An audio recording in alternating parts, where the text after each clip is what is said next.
we go. And now we join with this group.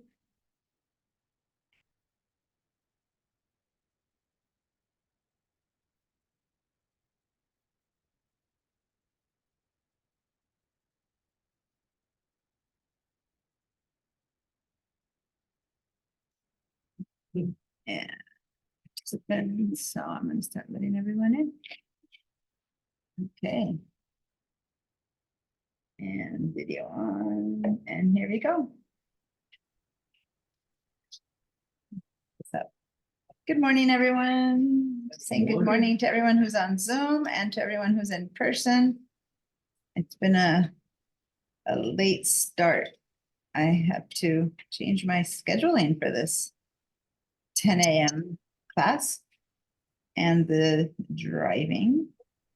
So everyone here in the room is still setting up a little bit. Here we go. Hi, Anne. Hi. Jean, Libby, nice to see you or Hi, good hear morning. you. Good morning.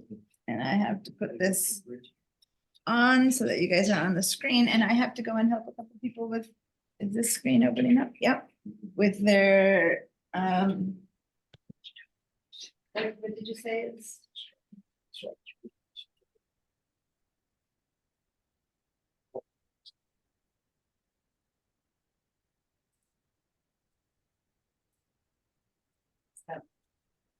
It's Chrome, no. Sorry, okay. Chrome is very invasive and I just don't open, but we don't need it for this class anymore, and Chrome tries to take over the Mac. So right now, yeah. So right now we're fine with just Bridge, which you already did over.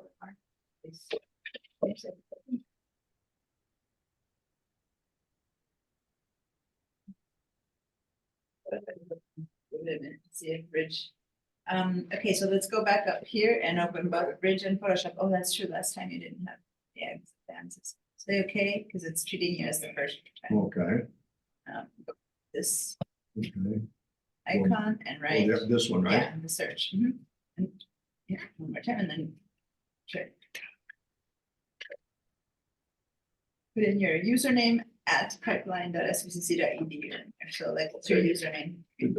The DL Walker. Actually, you know what? You could probably continue with Google because it's going to recognize your sign in, I think. Let's see. No, it doesn't. So you need to put in your entire, yeah. Phone number or. What's your user? This one. DL Walker 5 SVC. But not pipeline. Yes, in Oh. this case, the whole thing, just Okay. in this case. All Then right. it'll take you to another one that asks you for username. That one needs only that. Okay, so yeah, it gets confusing here in the room because sometimes they want the whole email and sometimes they want only the username, and so I have to explain. All right, here comes Laura. And hopefully everyone at home, y'all have Anne, are you in VDI? Is everything set up? Are the files there? Were you able to get in? Well, for some reason, my second monitor was not working, so more gremlins in technology, but I think I've got it working. So now I'm just in the process of signing on to VD. Okay, great. Let me know if something's not right. And then everyone else was on their own computers. Hey, Libby, you had your own apps, right? Or did you do VDI? Yeah, I have my own stuff. You have your own stuff. Okay. And Jean and Laura, you have your own stuff, right? Mhm. I was a reminder at the beginning of who's on VDI. All right. So everyone head over to Bridge. And I've got, let me just make sure everyone has Bridge open and the files are open. Yep, there. We're helping you get in. Is So that you don't have username, a, is that just it, the username? Would be just the just DL the without the. DL Walker, yeah. Yeah, just okay, that. okay. Mhm. Yeah, perfect. Okay, so Diana. class, yes? Should we always open Bridge and Photoshop as we get for class? Just always have those open already? Yeah, and as I said, Bridge is the one to start with, because if we open, if right now I double click on one of these files, it's gonna kick Photoshop open, but then it might take its time to open. So while you're waiting, might as well open it too. But otherwise, Photoshop will open because we double click on an image in Bridge. Does that make sense?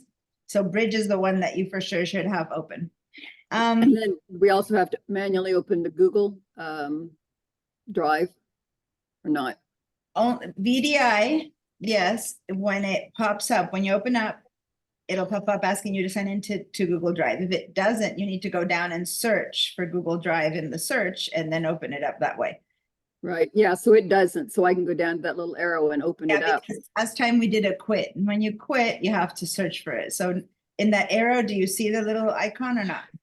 Right, Yeah, so go ahead and go to that little icon and sign in. And then you'll find your files in Bridge, because everyone else, when they left, they opened just Bridge, they're there. The files are there. They should be just there. But in your case, you need to sign into VDI, to the Google Drive, and then in Bridge, you'll click on the Google Drive shared drives, and then like on the little like favorite that we made there. Do you need to share your screen for me to show you?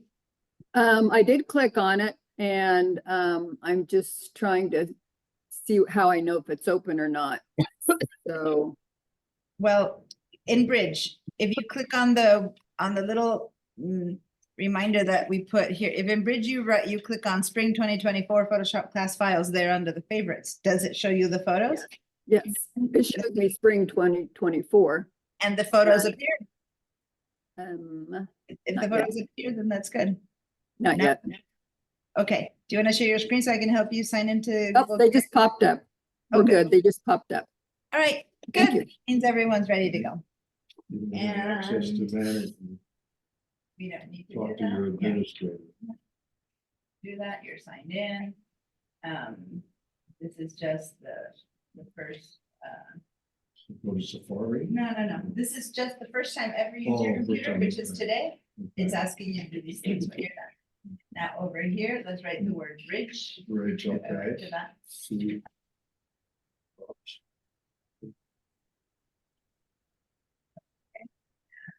There's the bridge Oh, no, we break 2024. down the bottom. Okay. Okay, And, and, oh, and then.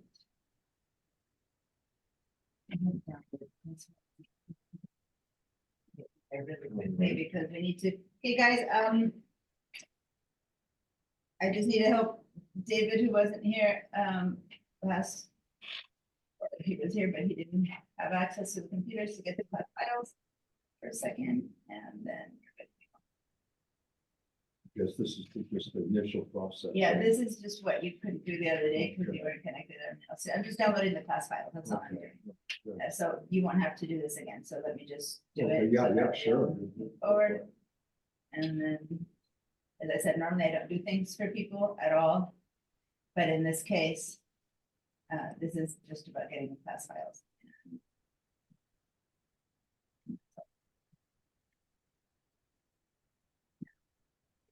Company, I do.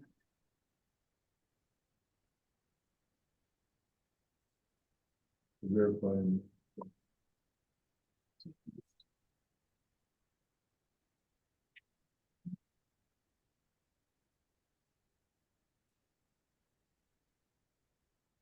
All right, so you guys remember the file that we opened last week? I always say last week for last class and next week for next class, so I'm sorry about that. You remember the file that we opened last class? So we were beginning to explore. Wow, what's happening to this computer? A minute.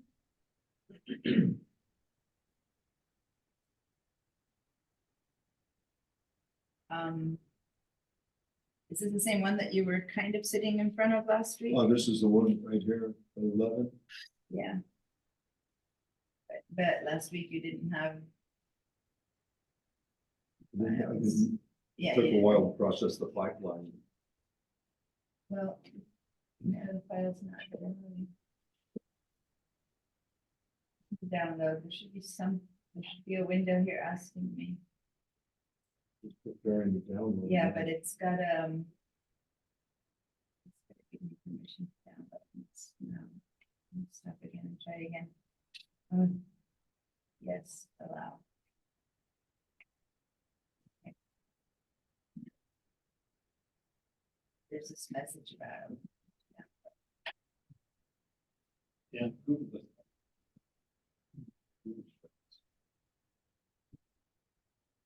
Okay, fine. Okay, downloading.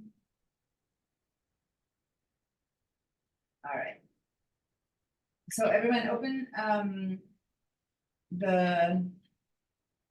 was it margaritas or whatever Right, that photo is called?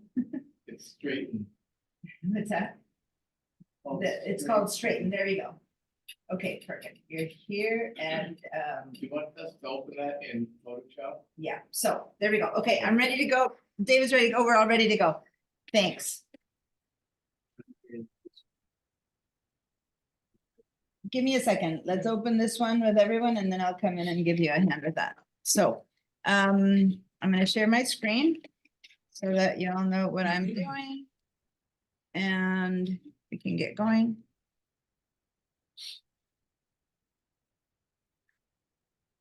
All right. So we're gonna go ahead and open this straighten JPEG. Put you guys over here on this screen. And there we go. All right. So give me a yes if you have this file opened up. Make sure everyone here has it opened up. You need to double click on it or right click and open on the file called straighten. Okay, so on the file over here, we don't click on this for opening the file on these little ones here. Is the only bit there. So double click on that guy. Or if double clicking doesn't work well, then right click and open. That's it right there. That kind of helps too. All right. So this one over here, it's very tempting for everyone to go over here because it's the big one that you see, but it does not open from here. Oh, it doesn't. You have to open from this area where all the little ones are. You can either double click or you can right click and open. But this here is just a preview that helps us check for, we're not going to go into that now, but for focus and stuff like that, just to see it bigger. But it's not, if you double click on this, nothing happens. So please double click or right click and open on this small version that's inside here. Okay.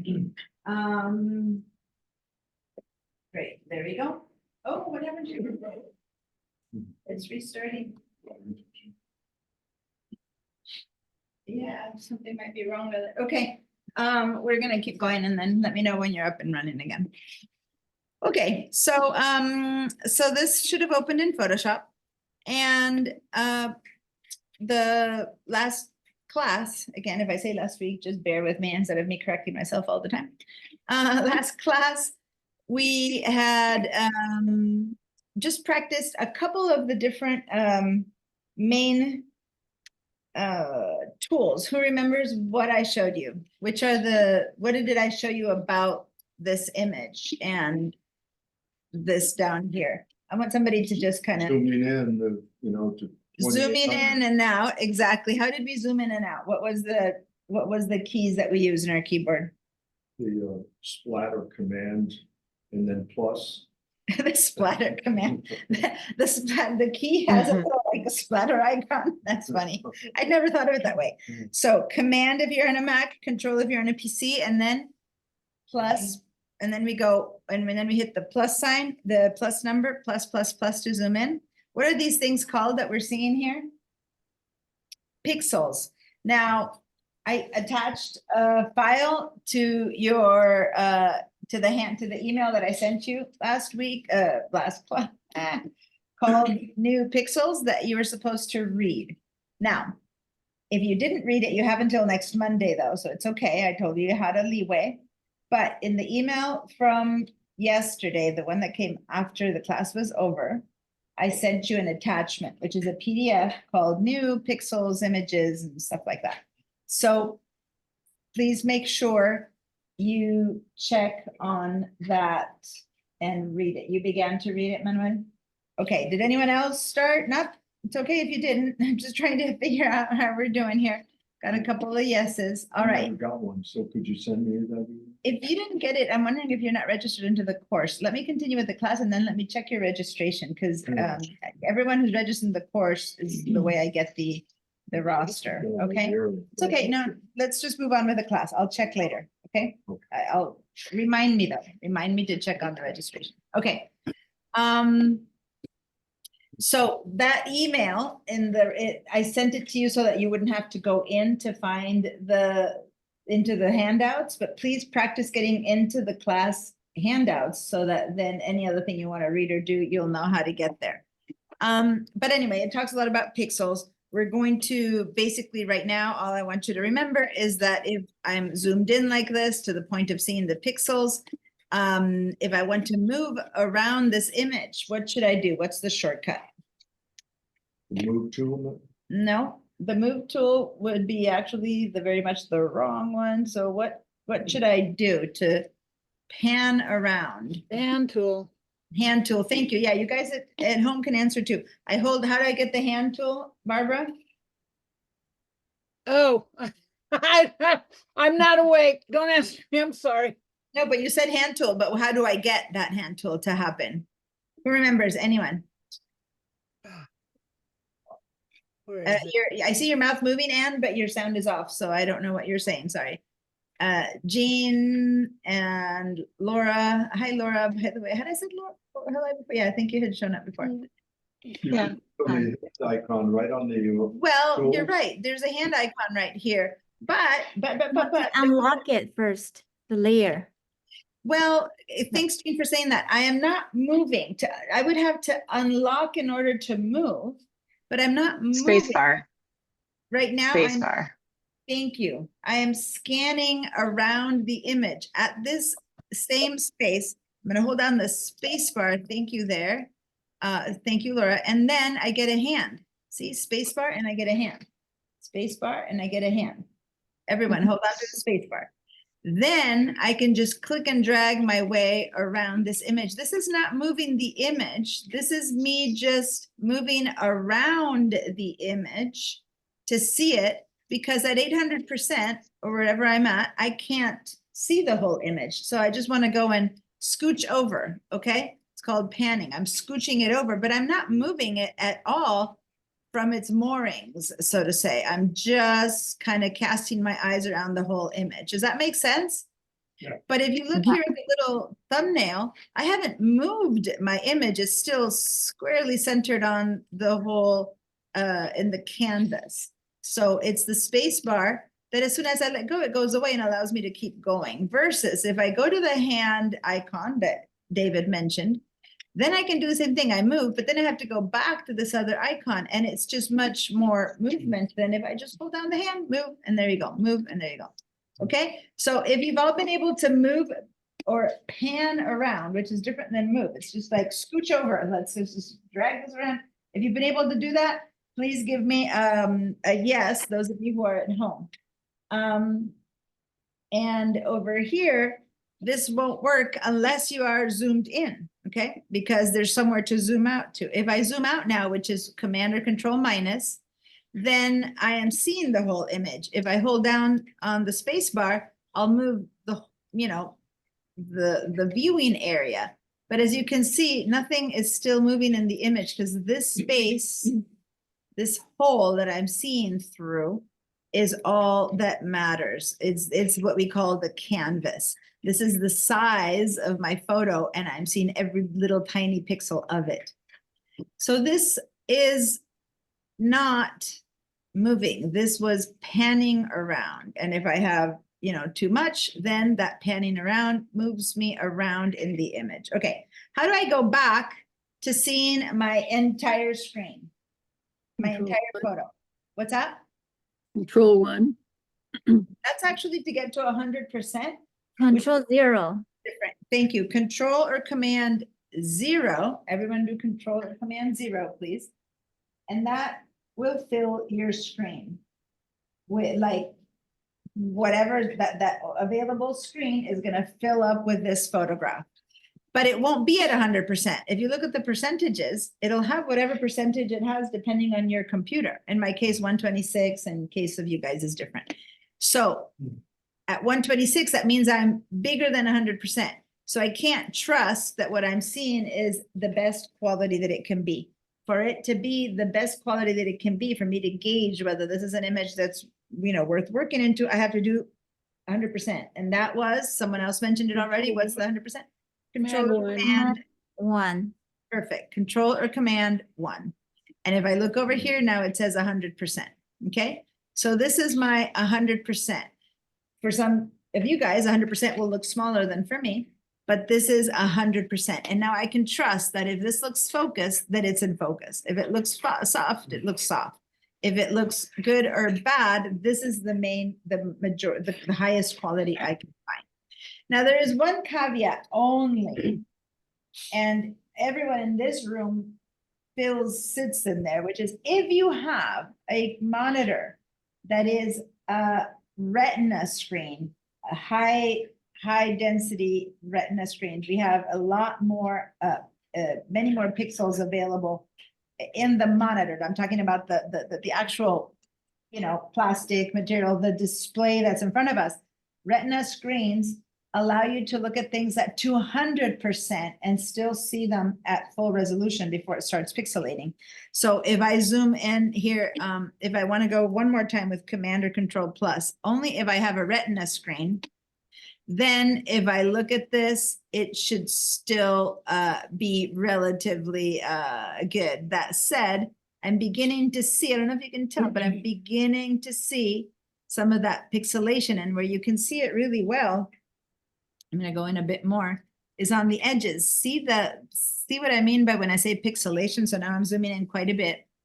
Before you start seeing the white lines, that's not even the point. It's there's no straight line in Photoshop because pixels are squares. And how would you make something like this if you have squares? It's got to be made out of pixels.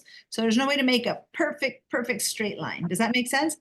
Unless you use vector tools. Even a straight line like this is kind of woozy. See, it's not a very straight line. Okay, I'm going to go down to Command or Control 0. In fact, let's go to Command or Control 1 so that we see it at 100%. And now, yes, someone else had mentioned moving the image. How did I move this image? Someone talked about it before, so if you want to say that again. If I try to move this image, I have to be in the Move tool.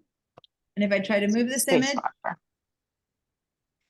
let me, is this not working, huh? Your computer just died.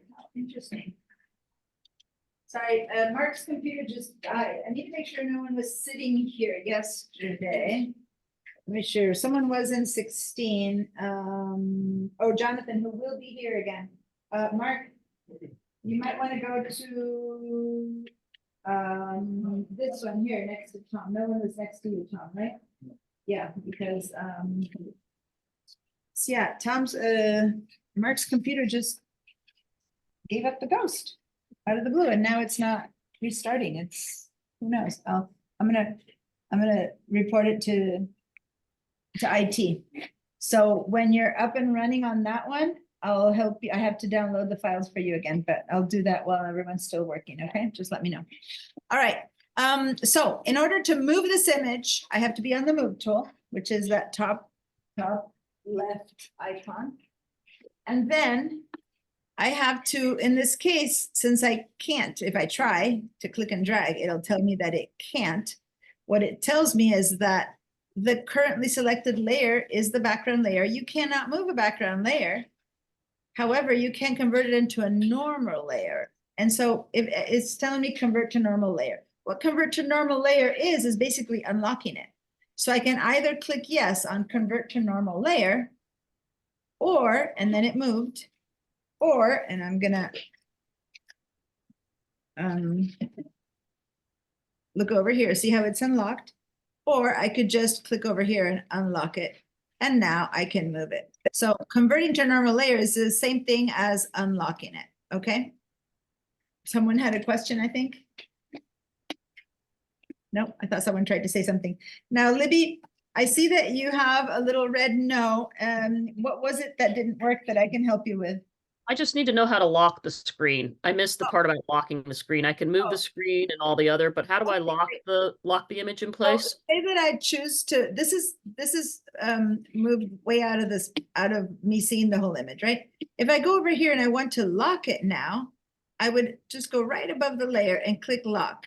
the moment that's locked, if I try to move this back, it's like, oh, nothing's happening. Nope, won't move. Why? Because it's been locked. So I would have to click on that to unlock it, and then I can move it again. Okay?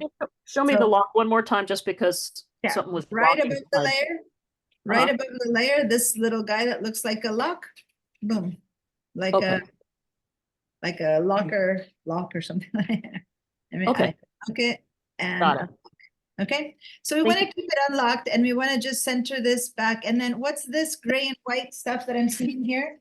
Transparent. Yeah, transparency, okay, nothingness, emptiness. That's what this What's is. the purpose of locking the image? Oh, we're gonna have a lot of reasons later to lock the image, in particular when you're done working on that image and you want it to stay still because you're working on other parts of it. But for now, I was just trying to distinguish what this move tool does.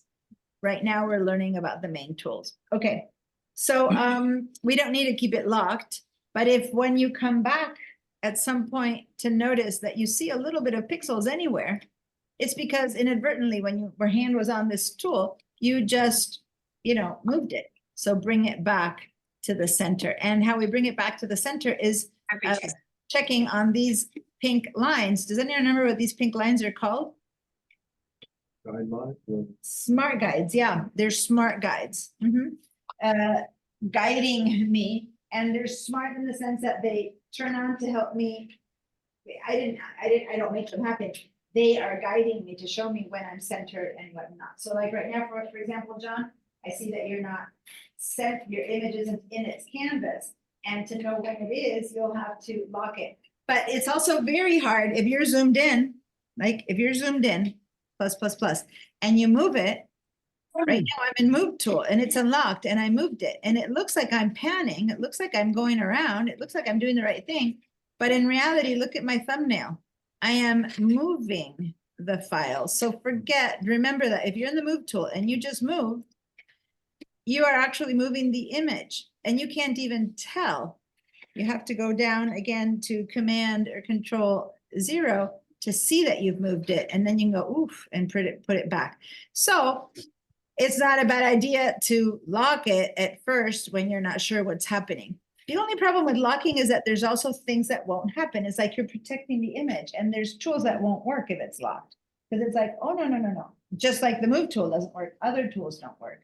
So in reality, in order to work on an image, we pretty much want it locked. We just have to be careful not to move the image. So let's keep it unlocked and just be aware that if you want to just zoom in and scooch around, that's panning, that you need to do it with a hand down, then you move. Then you are not moving the image. You're just scrolling around the image in order to see it better, okay? The scroll would be a good word for it. Okay, great. So that's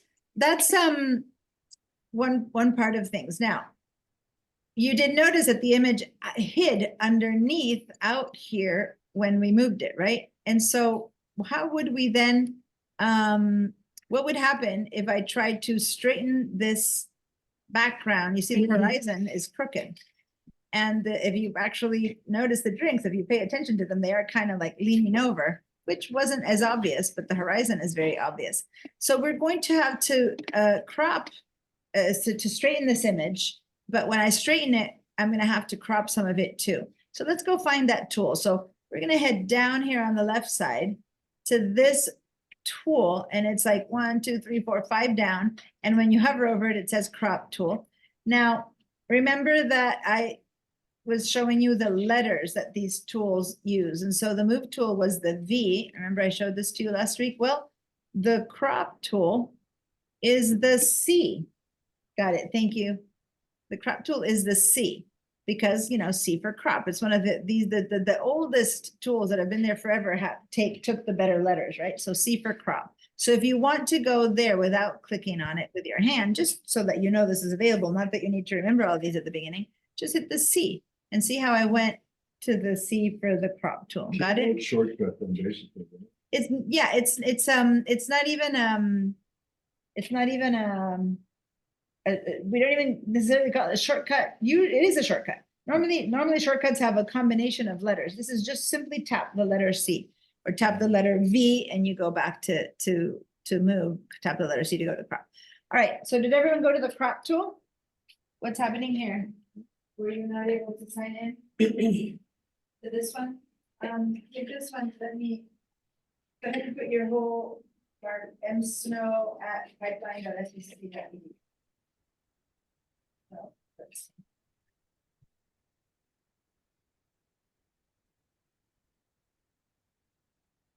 Give me a second, guys, because we're still having issues with Mark's computer.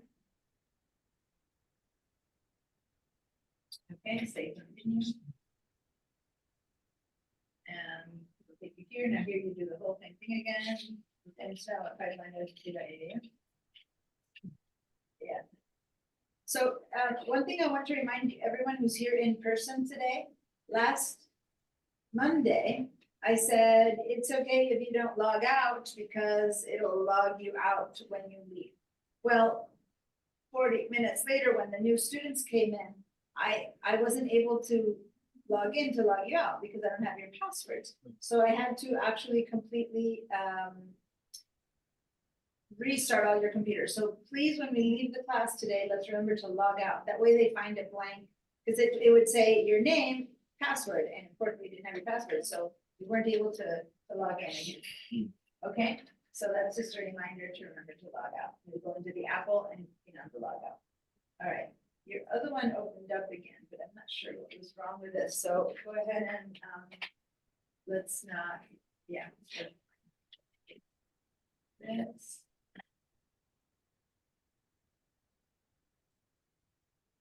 Okay, so now we can Just see the stuff over there. put that, put this. And, Ugh. all right. If that one's working, that's fine, otherwise I'm getting you the stuff here, so Ugh. that you don't have to. So that you can use this one as well.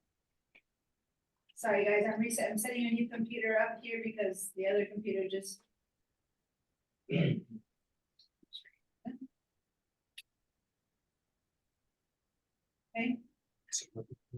Download.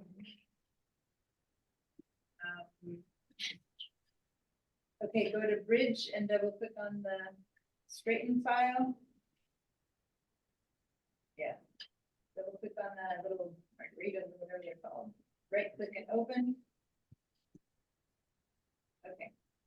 Meanwhile, I am still going to set this one up in case that thing happens again. Okay? That way, if you need to, you can come back here. Because I don't know.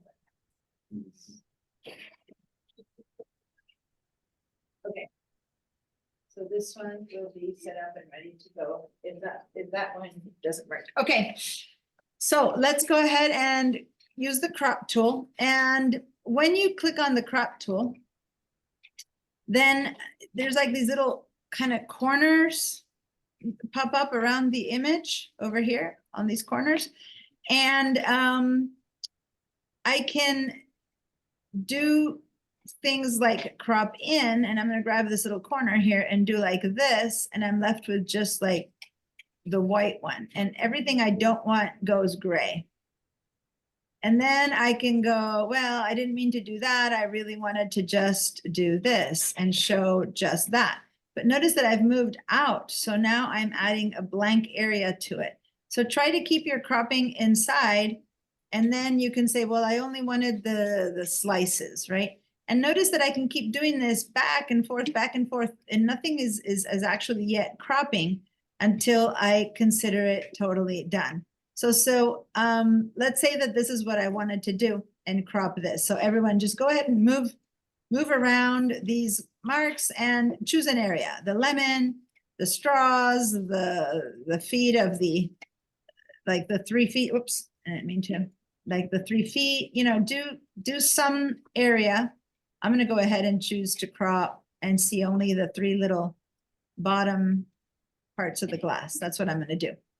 When I'm done and I say, yeah, this is truly what I was trying to do, which is kind of ridiculous, but this is what I'm trying to do, then I can go ahead and say, there's like 3 things I can do. I can either hit the return key, like if you like shortcuts, or I can go down here where it says done, or I can go here where there's a check mark. There's like What's up there? done over here, check mark over here, hit return, or in fact, even double click inside of here. There's 4 ways to say, yes, I want this crop. Let me just go ahead and use this one down here, which is done. And there we go. I have cropped my image. Now, Question? yeah. You can even double click in the middle of it. That's the least used though. There's so many other ways. I would hit return or enter. Yes, what's the question? My cropping tool is on the canvas instead of the image. Well, the image should be on the canvas. I'm not sure what you're meaning. Go ahead and share your screen with me so I can understand. This is what I mean about sharing your screen. When I understand what's happening, I can just tell you, but when I don't know what's happening, I have to have you show. And what's happening to you might be happening to someone else, and that's why it's obvious. Okay, so in this case, by moving upwards with your tools, you ended up in the transparency. So now what you can do is you can put your mouse inside that area and then click and drag up. Click and drag up, and it'll bring the photo back in. That said, you've already kind of rotated it, so there's stuff happening. Don't worry. Right now, I'm okay if you mess the photo up completely, because part of today, what I'm showing you is how to undo things that are well done. So please mess the photo up, and then we'll learn how this happened, okay? Which I haven't shown people how to have this happen, but for now, just say done. And when you say done, then your crop not only has turned the photo, but also it's left all this transparency around because, you know, there's no more image in that area. You're fine. This is part of what we're trying to do. So I'm going to stop your share and I'm going to share mine, and we're going to keep working on the fact Ask a that, yes. question? Sorry. Mhm. So when I'm trying to like see I'm done, the little bar under the photos does not show up. Okay, so this one, this little bar right here. It does not show. So what version of Photoshop do you have? Are you a Mac or a PC person? You just downloaded it? Is it new? A few months. Hmm. It's Photoshop 2024. Okay, good. Because this just appeared in Photoshop 2023. If you had an older version, it's a new tool that didn't exist before. So if you don't see it, you can go up to Window and go all the way down to this thing, Contextual Taskbar. If I turn it off, see how that disappeared? If I go back to Window and turn it on, then it appears. Okay? So at some point you closed it inadvertently or not, and then it's just not there until you ask for it back. So let me introduce you to this window menu, everyone. Anything that you want that you can't see is going to be under here. There's so much, Photoshop has so much stuff that if I want something that I can't see, I need to go up here and look for it. So say that I want to work on my paragraph styles, which you don't even know what it is right now. It doesn't matter. I'm going to click on it and boom, something appears that wasn't there before. What if I want to work on my measurement log? Boom, I do that and this thing appears down there, stuff that wasn't there before. What if I want to open my materials? Boom, more stuff appears over here. There's so much, right, that we have in Photoshop that we don't need. Now, how about we want to go straight back to where we were because it's become a mess. I have just all this stuff and how do I do it? Well, the best way, remember at the very beginning of last class, I showed you down here at the very far right, go to the word share and go to the far right. There's this little box that kind of like a rectangle, and this is your workspaces. And remember that I told us to go to the, if we're in the essentials workspace, you can go and reset essentials. If we're in the photography workspace, then we can reset photography. Did I get around to this, you guys? To show you the workspaces last class? No. I'm not sure. Okay, so for now, let's just stay in essentials where you were. If you've opened weird stuff up because I told you to open weird stuff, go back here and say reset essentials. If you didn't, then we're finished with crops and then I'll show you again, and then I'll show you the workspaces. Okay, So, I need to apologize, but I will be asking you now and then, did I show you this? Because remember, I have another Photoshop class concurrently, and we did do this. So in my brain, I have to remember that class is longer, more stuff fit into the first day than this one. I have more hours.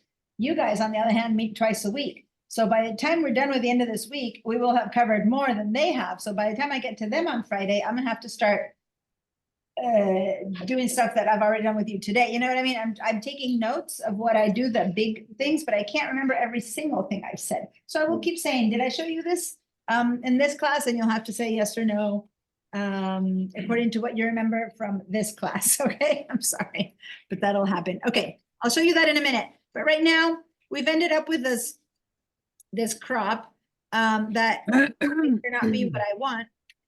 The good news about the crop, wherever you ended up, is that you could turn the crop tool on again, and then it's not gone. Right now, it's completely gone. So if I go ahead and try to bring it up again, I've lost everything. The other stuff is gone. This is what's left of my photo, which is like, whoops, where did my photo go? I didn't want that to happen. So when you don't want, you want to undo whatever it is that you just did, which was really not intentional, because hopefully by now everyone has said yes and has like a very smaller version of the photo of some kind. Then the best thing, since whatever, sliced bread is the same, is this tool right here, which is your history tool. So I'm going to head over to the history tool. And if you don't know where it is, if you ever forget where the history tool is, then you can go up to the word window and click on the word history. Remember what I just showed you, things that you don't know and don't see. So if I click on the word history, then it pops up for you. And that's because until we remember what the icon looks like. Now, in this case, it's kind of like going back in time, like the history. So that's it. Now, when the history tool pops up, we're going to make it bigger because it's very hard to see it when it's tiny. So put your mouse down until you see a double-headed layer arrow on this bottom area, and then just drag open. Make it big, because the history tool is telling us the steps that we just did. And I opened and I'm unlocked and I am unlocked and locked. I mean, just so many times moved and locked that I have each one of those registered here. If you only did it 2 times, you would have 2. If you did it 4 times, you would have 4. I did a ton of times because I'm demoing it. And then I made 2 different crops. So watch. If I go back to the first crop that I did, that was that choice. But that's still not good enough. I want to go 1 even further back. And so I go 1 above this last crop. And that brings me back to, I've gone back in history to before I mess things up. Okay. Now I can go back to the last crop, this crop, or that crop. And like, phew, good. Ha, I'm back. I'm back. The mess I made is gone. All right. So go back to your history and move up and down on your crop. And then I can go all the way here and discover that's when I had moved it over there. And then I can go over here and that's when I moved it over there. And I decide, you know, where I want to sit is over here, which is in the place where I still have all my image without having been cropped. So I've gone back in time. All right. So everyone, if you've been able to go back in time and recover your entire image, go ahead and then go back and redo the crop and undo the crop a few times, then go ahead and say, okay. So go ahead and go to your hits. First, you need to say done because you're in the middle of doing it. And if you haven't done it yet, then the history doesn't. I go into the history and start going up. What is this on the side of? That's another tool that we're not going to use right now. It's a history So tool. I've gone back to my original. Okay, great. I thought you'd called me up. Anyone else here? You know, that worked out? Yeah. Okay, so you're still in the middle of your crop. Oh, no, you're not. Okay, so now go back here and go. Yeah, you're in the, move out of the crop tool because you're still in an unfinished crop. So go out back to the, get out of the crop tool. When you're in the crop tool, you're in an unfinished tool. So go back. Anything, just click on something.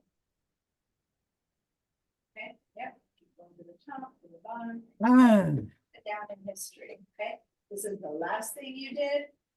This is the first thing you did, and you go up and down. in your story of what you did. Each one of these lines is an action taken, okay? We're gonna be practicing with the history back and forth when we do more things to this, because right now all we've done is move it around and crop it. And so that's all we have to undo. Now, I'm looking at the group on home and only Laura says she's done it. And what I mean, though, Laura says she's done it is because the only one I see that has a green check mark. So Barbara, Libby, Ann, and Jean, can you please give me a yes if you were able to go up and down on your history? And if not, if you have any questions, then let me know. I don't see the green check. What is the green check? Okay, go to your to the reactions buttons where you say yes or no, hands, raise your hands, that kind of thing. It's on Zoom. On Zoom, if you give me a green check mark to the reactions, Got it. there we go, perfect. That way, as much as I walk around here and I see that everyone's done it for you guys, the check mark is what tells me that we've done it, right? Okay, so now we're back to, okay, how do we straighten this and crop it correctly without having, you know, a mess happen, which isn't what we want. All right, let's go back to the crop tool. Back to the crop tool.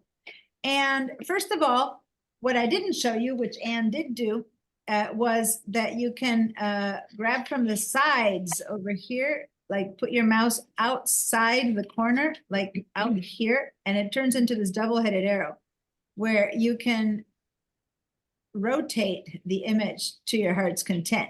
Now, it looks kind of confusing, but imagine if you're rotating it, in order to keep all your image in, you get this whole extra stuff. But basically what's going to stay is what's in the bright area, right?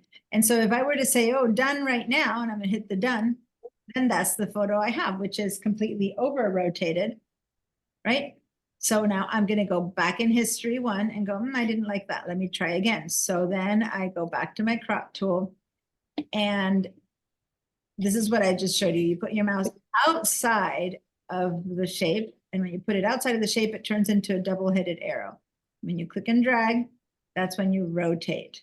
Now, when you rotate, you get this grid showing up, and this grid is going to help me look at that line and try to straighten it so it matches the horizon line, that start line. I can kind of compare it to that grid over there and do my best to straighten it up. There's a better way to straighten, but this is just one way that I'm showing you, where I can see how that line is matching. It's right in between these. When I let go, I know that I've straightened it. Now, if I say done or click on the check mark or return, now I have a straight-ish back the horizon. That said, it's not very straight. I think it's a little bit bigger on that side. I'm going to undo that and try again. All right. Try that, you guys. Move this in and out and then say done and just see what happened. Okay, and then I'm going to show you the better way to straighten. What if you don't want to lose part of the image? Great point.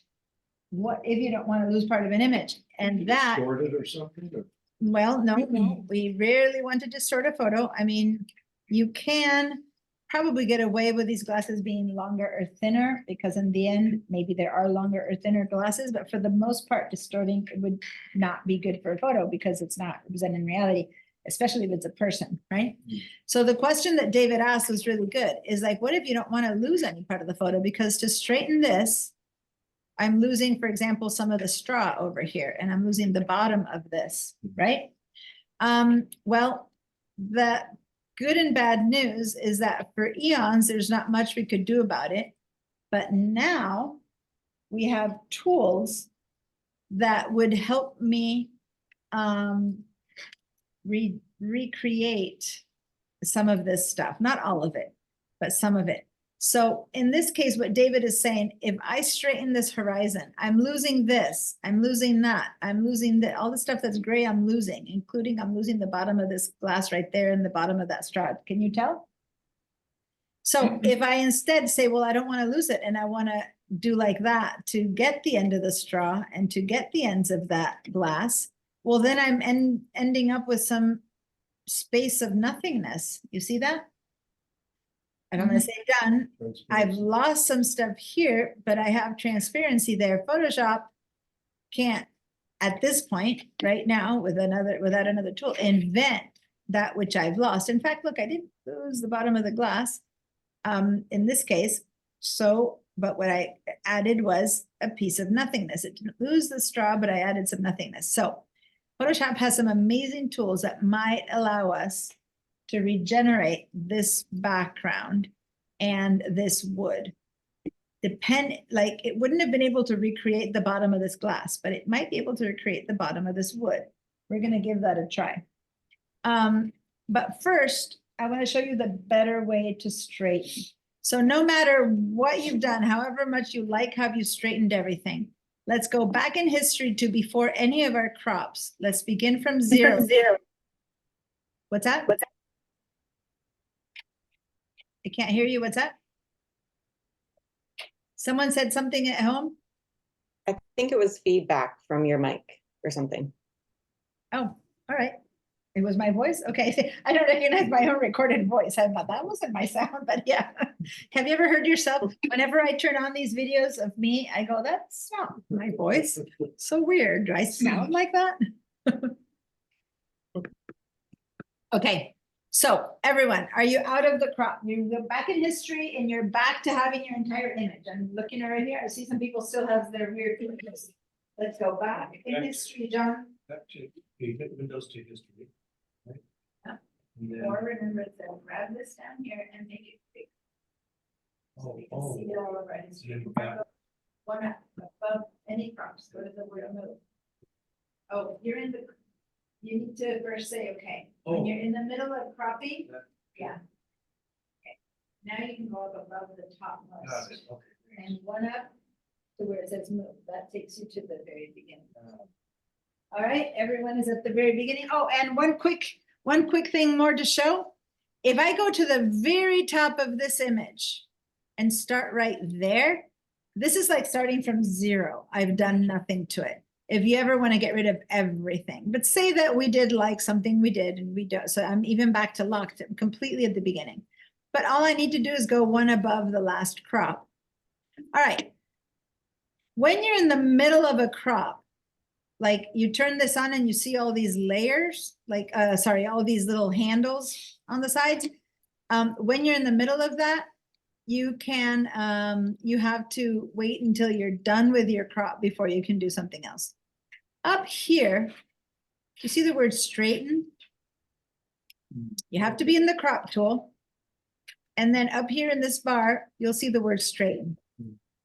I'm going to click on the word straighten.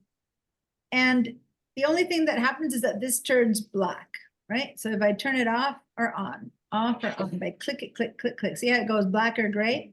I want it to be black. That means that it's on. And then notice my mouse.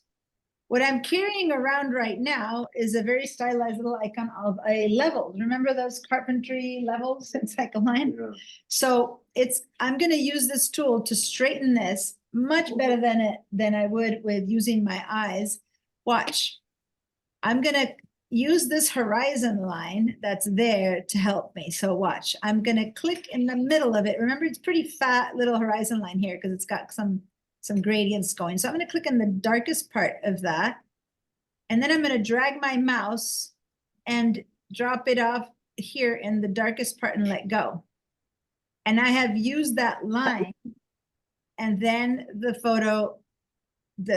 Photoshop knows that I'm trying to straighten in that direction. I'm going to undo what I just did. I'm going to go back over here. Look at this, you guys. I can say cancel or reset. Undo, like completely cancel the crop or reset it and try again. So I'm going to straighten. I'm going to click and drag as much as I can to the center, because if I go from the top to the bottom, see if I'm not very straight, like right now I'm about to drop it not very straight, then I'm not straightening it in a straight way. So I'm going to click on straighten again, and I'm going to go from here to here. Hopefully half of the dark line from the middle of the dark line to the middle of the dark line should work. And not only did the horizon straighten, but now the glasses aren't tipping over, like the lines and the grasses aren't tipping over. If that worked for you, then yes, we will have lost part of the straws and part of the of the bottom of the glass. Now, for today, until I can get around to showing you more about all the tools that would allow us to recover some of the straw and some of the table, for today, right now, later we're going to go out to all the retouching tools, but right now we're not going to do that. So for now, let's say that this is what we wanted. We just wanted to straighten it. And we can again say done, or click the check mark, or hit the return key. And now hopefully you have a straightened horizon. And yes, you might have lost a little bit of straws and feet. Let me undo that one more time. So I'm going to turn on the straighten. I'm going to drag across this line. So basically, I'm- that does the same as the crop tool, right? Well, all I'm doing is straightening it, but in order to straighten it, computer knows that I need to crop some stuff off. Yeah. Because it automatically doesn't leave me with empty spaces. It just crops what won't work. That's just the way it has to happen. It isn't going to distort the whole thing. It just crops what doesn't fit. Does that make sense? So yes, we lose some stuff. Now, look what happened here. If I tried to move this around now, I've truly lost all that extra stuff. It's gone. I had pixels here that are gone. And why is that? Because when I cropped, I'm going to go undo again. My crop was set to delete the cropped pixels. See that? Delete cropped pixels. So everyone undo this one more time. We're going to be done one more time. This is the last time we do the crop. Let's go back up to the above in our history. And let's straighten again, but this time let's turn off the check mark that says delete cropped pixels. So now that is going to be off. Now what's going to happen is that now when I straighten it and I say, good, okay, got it, love it, there. This time the crop pixels didn't delete themselves. So if I go back to my move tool and I start moving around, I see how the stuff hasn't disappeared. Sometimes you might want it to disappear. Sometimes you might not want it to disappear, depending on what you're doing. But in this case, we've gotten to the point where, yes, I've cropped to the right image, but the stuff is still there. Okay.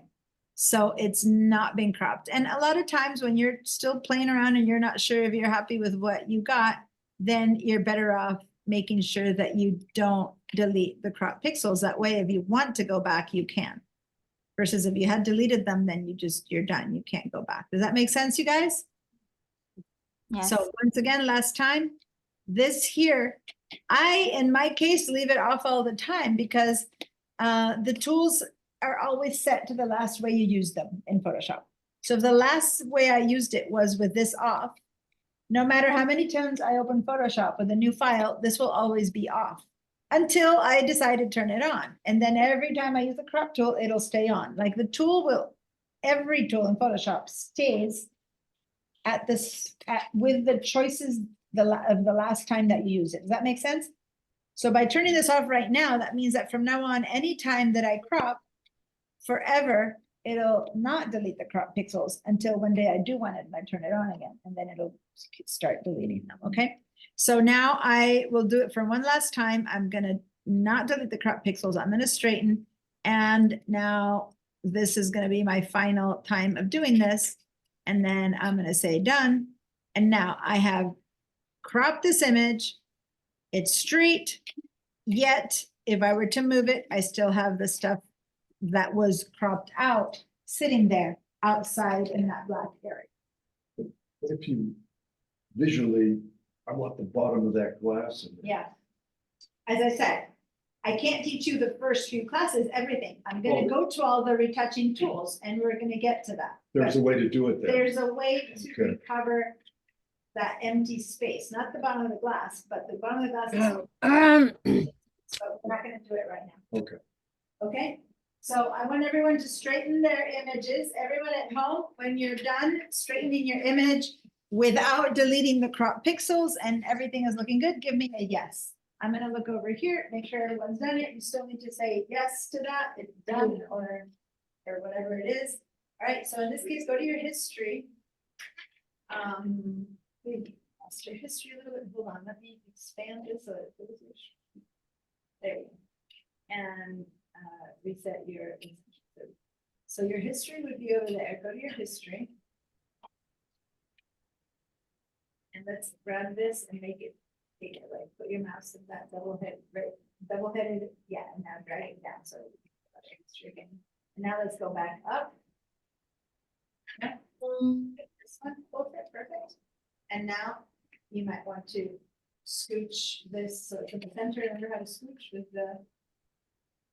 Yeah, put down the, yeah, perfect, scooch it in there, okay, so you see, great, now let's go to crop. Make sure to you're in the crop tool, let's get rid of the check mark by the delete crop pixels. Cool. Now click on straighten. And now click from here to here. No, not from there to there. Let's undo that. You're gonna use this horizon line, right? So put your mouse, go to pick up your straighten again, because it's fun. Okay. And now you click in the middle of this blue line. Try to put it as best as you can in the middle of that blue line. Yeah, and now click, drag your mouse. No, just your mouse. Drag all the way. Drop it off somewhere in the middle of there. There you go. So you can computer to straighten to that one. Does that make sense? You don't always see the horizon line in pictures, but when you see it, this is the easiest way.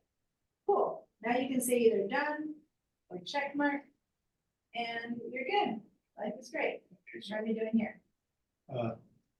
Get your straight. I did the. Good, perfect. But first undo the delete crop pixels checkbox. Up here. Oh, So okay. click on that little checkbox, turn it off. Right. Okay. And now, use the horizon. So I don't think you can see it there, Joanna. So let's undo that. Whoops, sorry. Pick up the straighten, and then where you see it, you have to see it. I don't see it well there, so don't start there. Start where you see it. Over here. Yeah. Yeah. And go from here to here. Yeah. You went kind of at the bottom of the line, so maybe go to the bottom, a bit to the bottom, because you started at the bottom of the line. So there you go. And, yeah, there, and now let's go behind. Oh, There you go. okay. Now you can say done. Okay, now you don't need to do such a long line. Sometimes we have only a teeny bit of horizon line. Say that all I have is this little bit because here there's buildings or something. Well, we do our best. If we have only this much, oh, sorry. If we have only this much, of horizon that's, boom, it still worked. But see how it's a bit off because it's harder with a small amount. So it's really good when you have more. You have more of a representative sample to use, but sometimes all we have is all we have, and hey, that's fine. That's what we have. Yes, Barb. I don't know if we're ready for this question. You're in your history. You have history, and then next to it comments, and then 2 arrows, and then a box with lines in it. If you click on that box with the lines, my history options come up. And the bottom option, make layer visibility changes undoable. I have check, and I don't know what you're saying, so I'm going to stop and have you share because I do not know what you're talking about. Those lines and Google. So Okay. screen.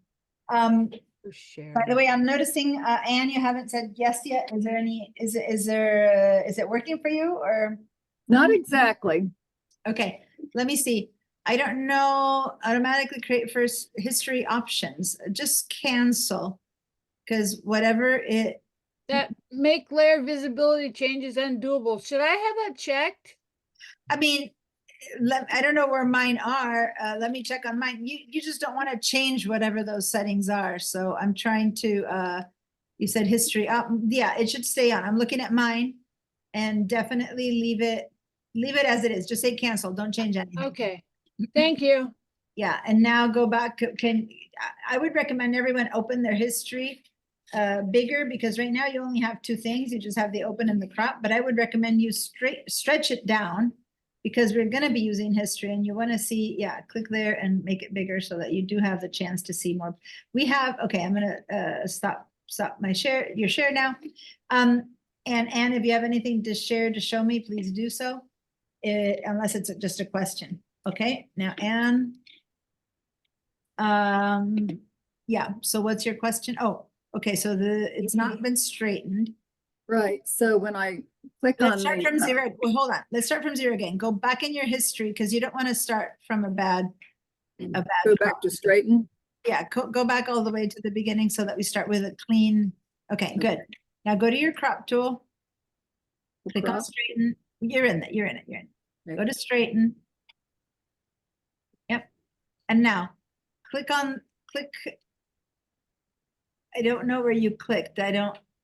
Yeah, it doesn't look like it's straightened. So go ahead and say cancel or get rid of it. Okay. Now where you need to click, you need to drag a line on the same line of the horizon line. So where you need to click is on that line. So go turn the straighten on again. It turns off once you don't do it. Click on Right. that one more I time. thought I was supposed So to. click right Great. there and then drag, and in the middle of that one, yeah, now click again. There we go. See how now Yeah. the whole thing straightened Thank to you. the line that you marked. Now you can say done and you're done.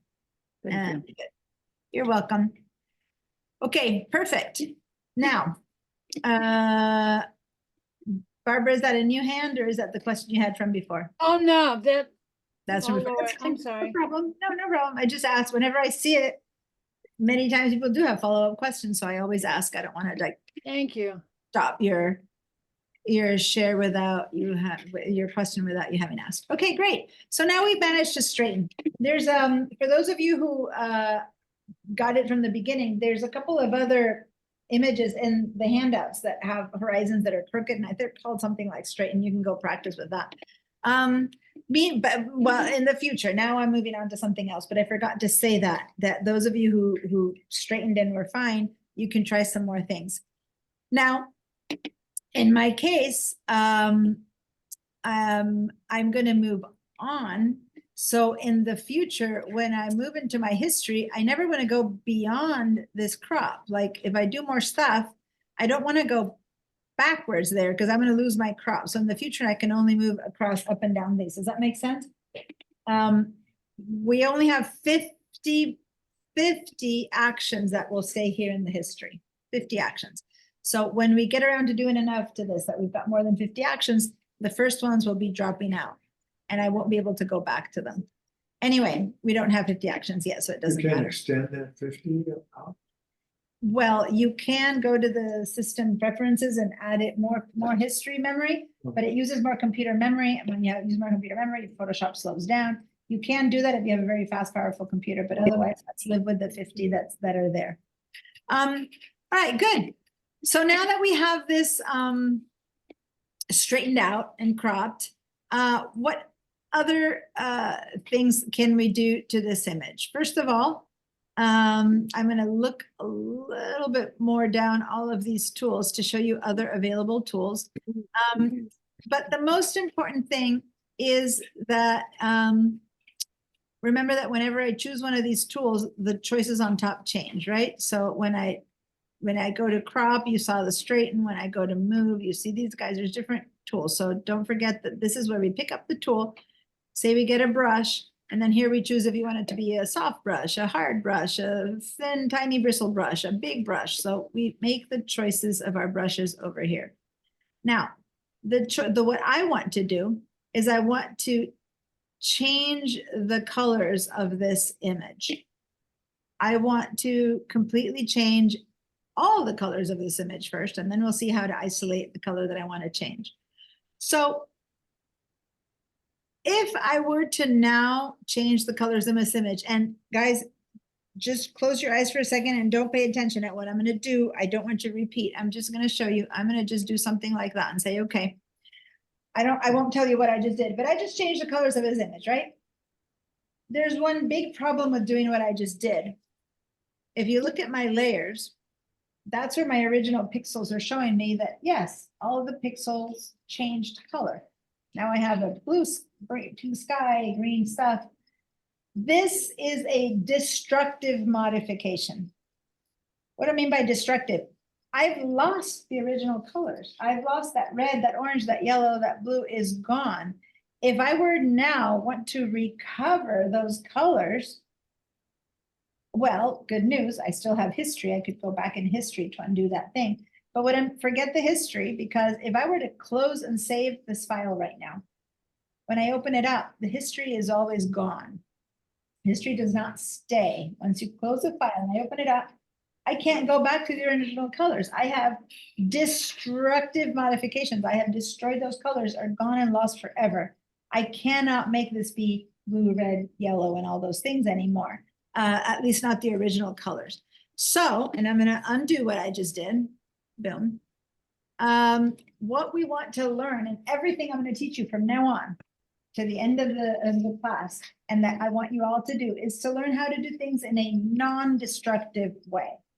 Non-destructive modifications. A lot of people who have learned Photoshop on their own or a long time ago, a lot of what they do is like this, destructive, because they didn't have options for non-destructive. Like when I started Photoshop 101, you know, you could only do things destructive. And so a lot of you, if you have ever heard about copy your layer to keep doing stuff, that's because you have to keep the original there somewhere. We don't need to do that anymore, because we will do things in a non-destructive way. And this is just speaking to those of you who have used Photoshop forever, and that's the only way you've learned how to do it. If you've never learned Photoshop, you're in good company, because that means that you'll learn only the right way to do it.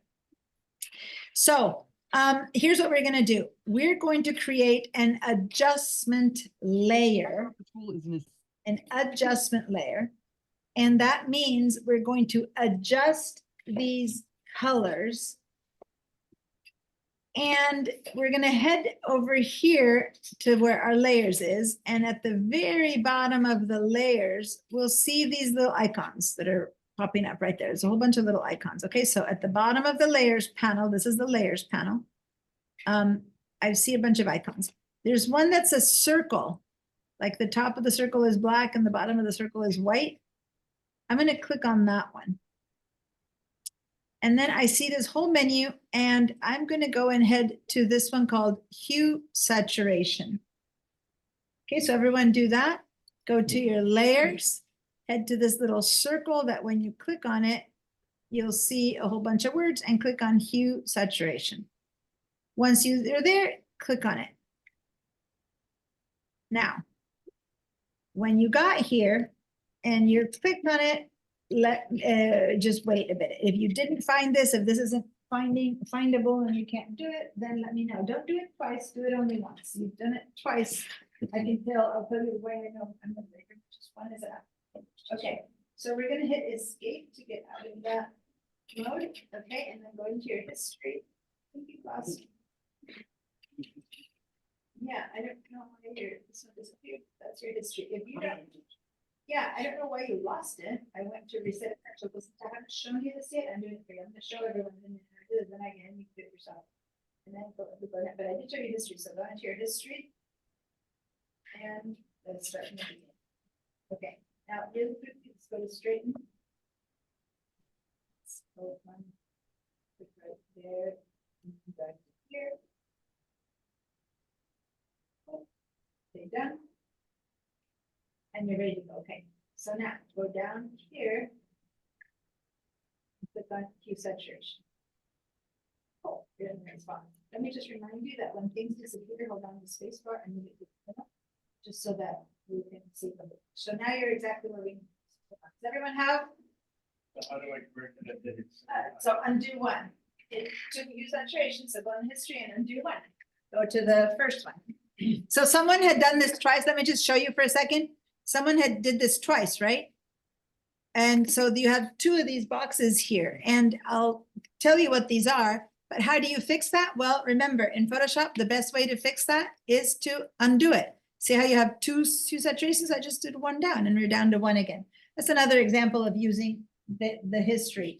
You undo something instead of fixing. We don't fix things in Photoshop. It's harder to fix something. Just undo that last action that should not have been taken. Okay, so we did a Hue Saturation, and what happened is that here we got this panel, this new layer. I'm sorry, not panel. On the layers panel, by the way, a panel means this box. This panel has 3 tabs: layers, channels, or paths. Layers, channels, or paths. That's one panel that holds 3 different tools. This panel, properties, holds adjustments and libraries and properties, right? So these little tabs are like little internal choices of tools. In the color panel, we see swatches, gradients, and patterns and color. So this is a panel, that's another panel, that's another panel. So in the layers panel, right, we now see a second layer. And the second layer is called hue saturation, which is the one that I asked you guys to see. Sometimes it's hard to see the name because it's hiding. Let's push it over. Okay, so what are we going to do with this? Well, when we clicked on this, two things happened. A white kind of thing, which is a mask. We'll just know that this is called a mask. We'll work on it in a minute, but this is considered a mask, appeared. And above us on the properties panel, suddenly we have these sliders here that have colors on them, right? Does everyone see that? Some of you don't have it here. For some of you, they appeared over here, depending on the space that you have.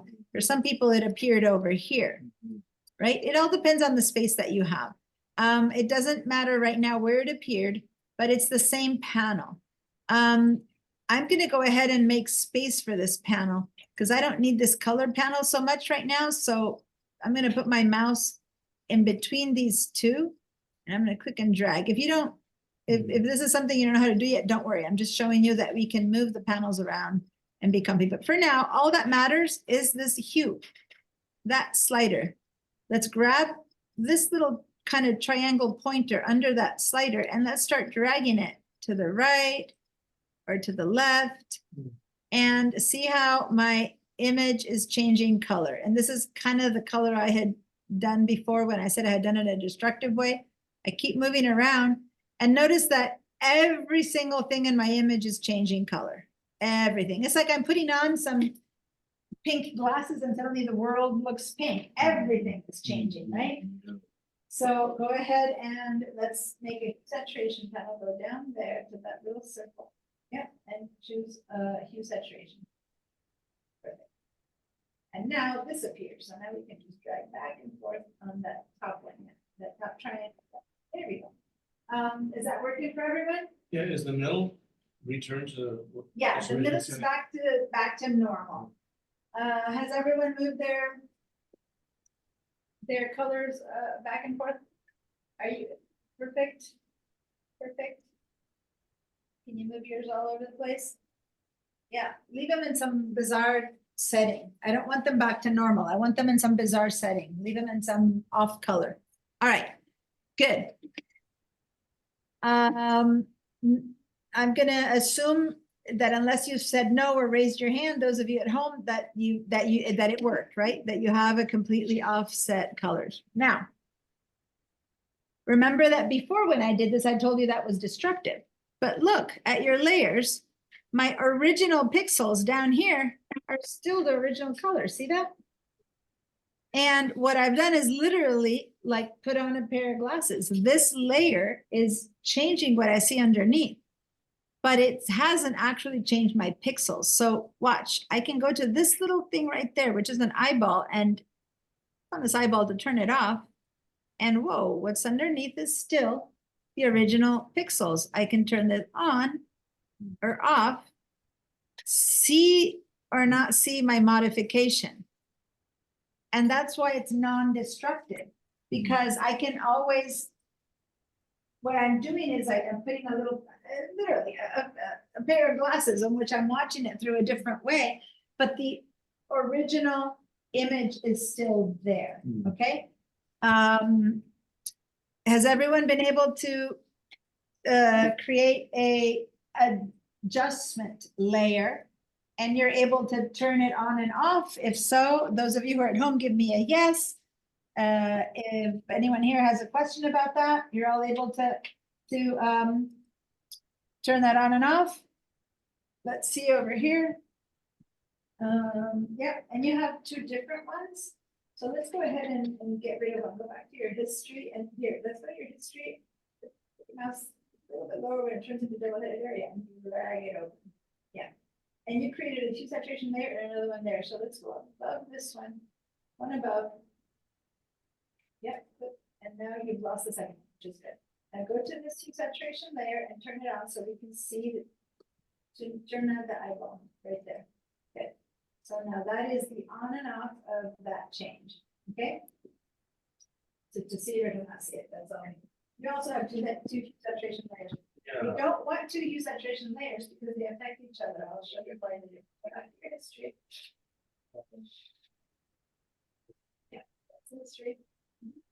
And then here you made one, and here you made one, and here you made another one, and here you made one. So let's get rid of these two. like Go going up. up to where, right above, one. Perfect. Now you're down to one. Yeah, oh, okay. And yeah. now this one, turn it on to see it.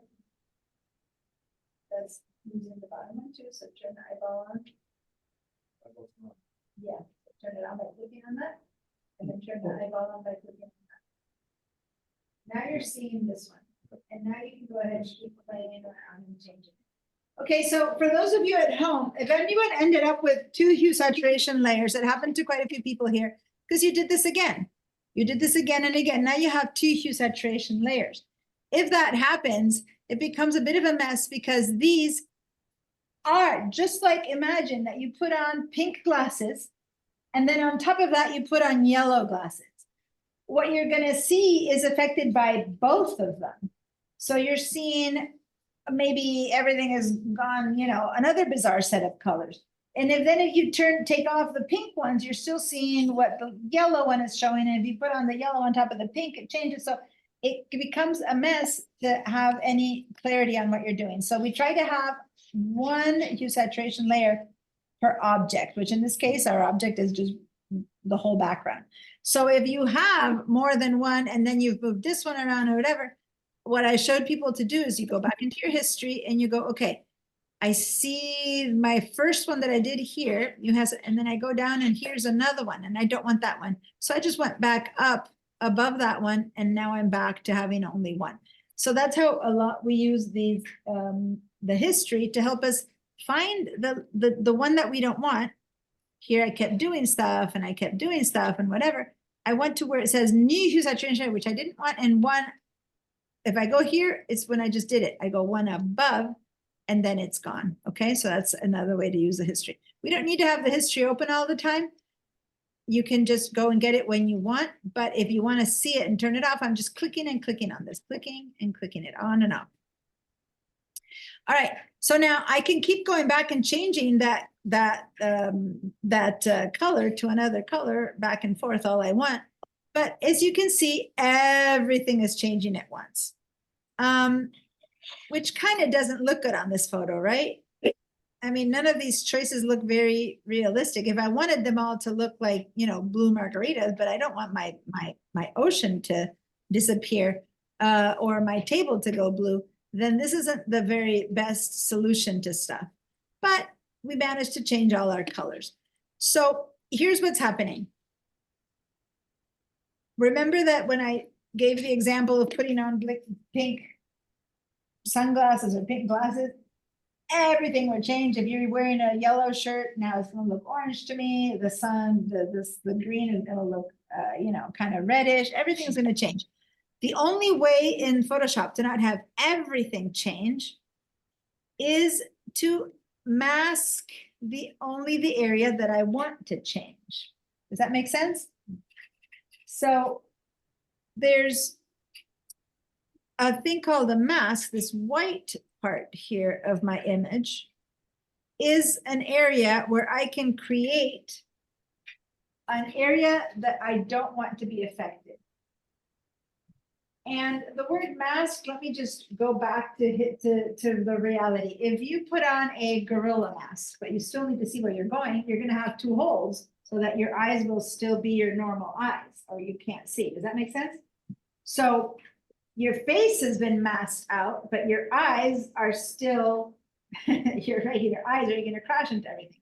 So you've cut two holes into it. So that's what we're going to do with this. We're going to put some patches are going to be that what we're seeing right now is white. It's white. We're going to put some black patches in there, and the areas that I cover in black will not be affected by this layer. So they will go back to being their original color. Does that make sense? It's like, we want to see those eyes. We want to see the original blue ocean, or we want to see the original red margarita, or whatever we don't want to be affected by this filter is what we're going to mask out. Okay? So let's figure out how to do that. First of all, let's go ahead and get make sure that you're selecting this white part, because you could select this part of the area by clicking on it, or this part of the layer. Both parts are two different things. And something else would happen if you select this part. So make sure that you've selected the white mask. Let me clear out your guys' answers, so make sure that everyone's following me. We're gonna select this white mask area. And now we're gonna head over to our tools, and we're gonna choose the brush. Now there's a ton of brushes here, looking brush-like kind of things. So if you wanna get the right one, hit the B on your keyboard and use that one. Because if not, there's like history brushes and reduction brushes, and you can be confusing. That B gives us the actual brush that for sure we want, which is this one, the brush tool. See how it's got B as its shortcut. Okay, so what we're gonna do with this brush tool is we're going to paint some black spots on the mask. Imagine if it's a piece of paper, we would be cutting it out with the scissors, right? But right now what we're gonna do is we're gonna cut a hole in this mask by painting a black spot, okay? So we're gonna go ahead and grab that brush. We're gonna go down here and make sure that we have black in our brush, and watch, don't do anything yet. These two colors here, don't click on anything, because these two boxes that are here are showing me the color of my ink.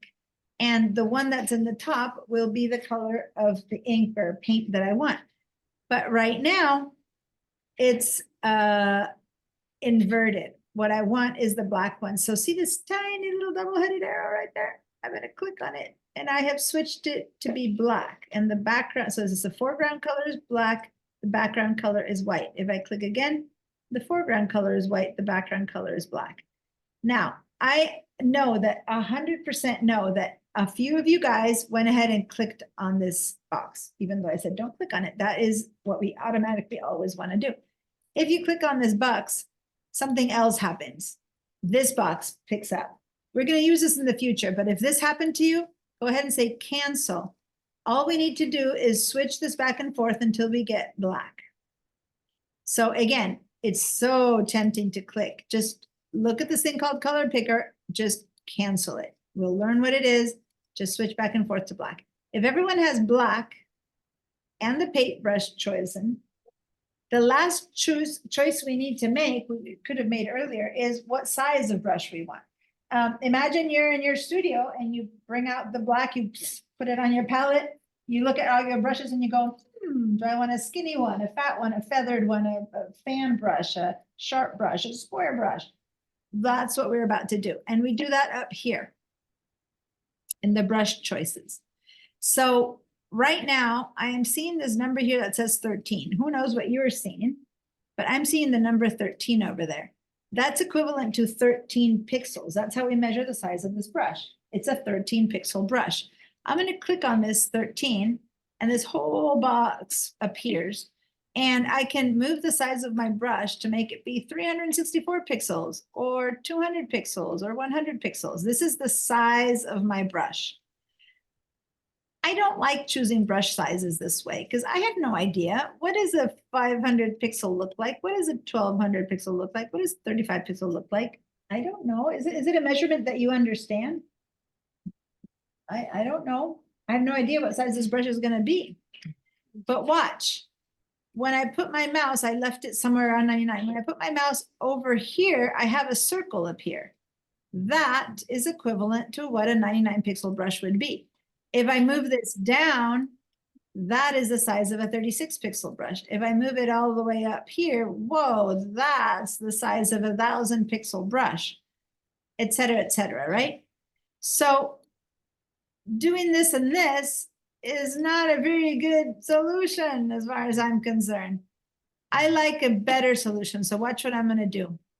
Instead of doing back and forth, I'm gonna put my brush over here in the, let's close this up. And I say close this up by clicking back on this little number that I had before. It opens and closes, the panel opens and closes. The arrow also works. So close that panel up. And watch. I'm going to make that brush go bigger or smaller without using that panel. I'm gonna look at my keyboard. Everyone go to your keyboard and find the letter P on your keyboard. You see the letter P? T is in Tom, P is in Paul. Paul or Peter. pinnacle. I'm trying to find a word that Paul could be, because Paul could be tall, right? Paul is not a very easy word, but pinnacle, the letter P. All right, now look to the right of the letter P. There's some keys there you probably rarely use, the brackets. You see the brackets on the letter, onto the right of letter P? That's a key that we barely ever have to use. Okay, those brackets are the keys that we're gonna use. So if I want to make my brush smaller, I'm gonna click on the first bracket. Hold on. I'm sorry, I was doing. So I'm gonna go here and I'm gonna go right. Open like bracket, small. So one of these two, as I click on it, each time I tap, it gets bigger. The other one, so the far right makes it bigger. The one next to the letter P makes it smaller. The one further right makes it bigger. I can also click and hold and it just goes in, or click and hold and it goes up. But if not, I'll just tap it around. Did that work for everyone? So are we in the P? We're in the brackets next to the P. When I Okay. say use your bracket keys, no one knows where it is. So I point Oh, people okay. to the P and I say, okay, to the right of the P, those are your brackets. Okay, that's because you are in not the right tool. That's why I said, instead of choosing it that way, choose, it's the hands free brush tool, which is not what we want. We're wanting the brush tool. That's why I said choose it by clicking Oh, P, okay. because then you get the right one. Cool. Now, you have a teensy tiny one, now use these brackets to make it bigger or smaller. Yeah, there you go. All right, how's it going at home? Does everyone I see a hand there, I'm gonna answer, but give me a yes if the brackets work. Yes, Laura? This is the push. I don't have a circle for my cursor. I have like a plus yeah. sign. Possible, look at your caps lock key. If you have a caps lock key Oh, on, then you get Yep, that's it. turn the caps Okay. lock key off. Yeah, great Thank you. question. Thank you. You're welcome. Yeah, All right. brush. So, so Go up there. how about over here, you guys? If it's not working for you, please give me a. Standing. So put your mouse over here, yeah, and then now use these to make it bigger or smaller. Okay. Smaller, Is it- oh, because you still have that, yeah, so this needs to be on, okay. That Right, needs to be so on, okay. This one. The needs feather, to- so the feather. Don't worry about, needs- I haven't shown the okay. feather yet, I'm just showing the size. Yeah. Okay, bigger and smaller. Okay, But it needs to be in there, okay. I haven't, okay, show me your, put your mouse, there it is, so you have a 13 pixel brush, which is this little tiny circle. Put your mouse down here, that little circle. We want to make it bigger. So go to these keys, these, and that one makes it smaller even. And this one makes it bigger. And so smaller and bigger, smaller and bigger, keep going up and down, just, okay. Mhm. Yep, and now, notice that, as you do that, this number changes. So right now you're 175 pixels. Now you go up, now you're at 200 pixels. Okay, and then if you go down, you go to 125 pixels, and it's getting smaller, okay? So that's how you change the size of your brush. Perfect. All right. So these brushes still have a number. Right now I'm at 80. When I move it bigger, when I make it bigger there, I'll be at 125, 150, whatever. So that's a better way to say. All right, so now we've chosen the size of our brush. I'm gonna leave it somewhere around, I don't know, 70, just to start with. Now there's another choice we need to make in our brush. Let's click over here again. So that was the size. Then we have this thing called hardness. Now Now, mine is set at 0%, depending on where yours was used before, it might be at 0% or more. 0% hardness means no hardness, meaning it's a very soft and fluffy brush. Even we call that a very feathered brush is the word that we use. It's a very feathered brush. Versus if this were at 100% hardness, this is a very sharp brush. We rarely ever want 100%, if ever. But let me, for now, I'm going to show you more about brushes later. For now, just trust me. Move this around and put it at about 50%, just for now. I'll show you more ways to distinguish this and how we can tell what's happening. But trust me right now on that, because we're just going to start working on with this brush so we can start seeing what it's like to paint on my mask. Okay, so I have about 70 and 50%. Now, Wait, what was your icon for that? What's it look like? my icon, up it's at the still top. on the brush, Okay, the one that says hardness. okay. I just put it at about 50%-ish. We'll learn much more about this later. That's a good starting point, okay? Okay. Now, let's head over back to our layers and make sure that once again, you have selected your mask. So that means if you're here, you're in the wrong spot. If you're here, and this is what you're seeing, the white line, you're in the wrong spot. You need to be here on the mask itself. And then we can begin using this tool. Yes, is there a question there? Okay, remember everyone has to check on their neighbors to make sure. Okay, we're getting into brush settings, which is way more than one.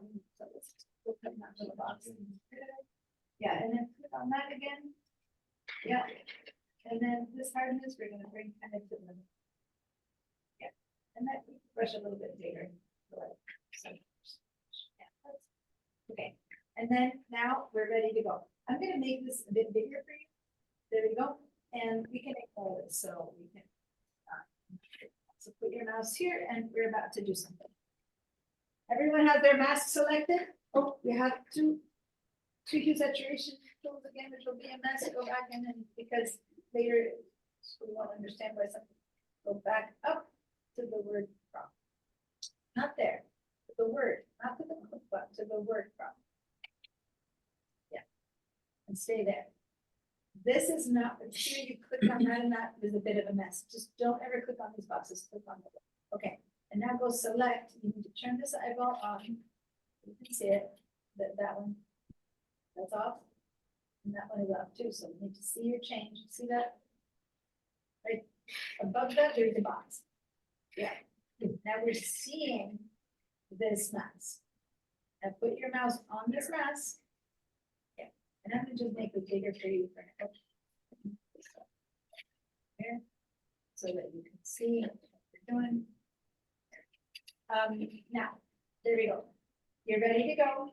You have your mouse ready to go. Okay. All right.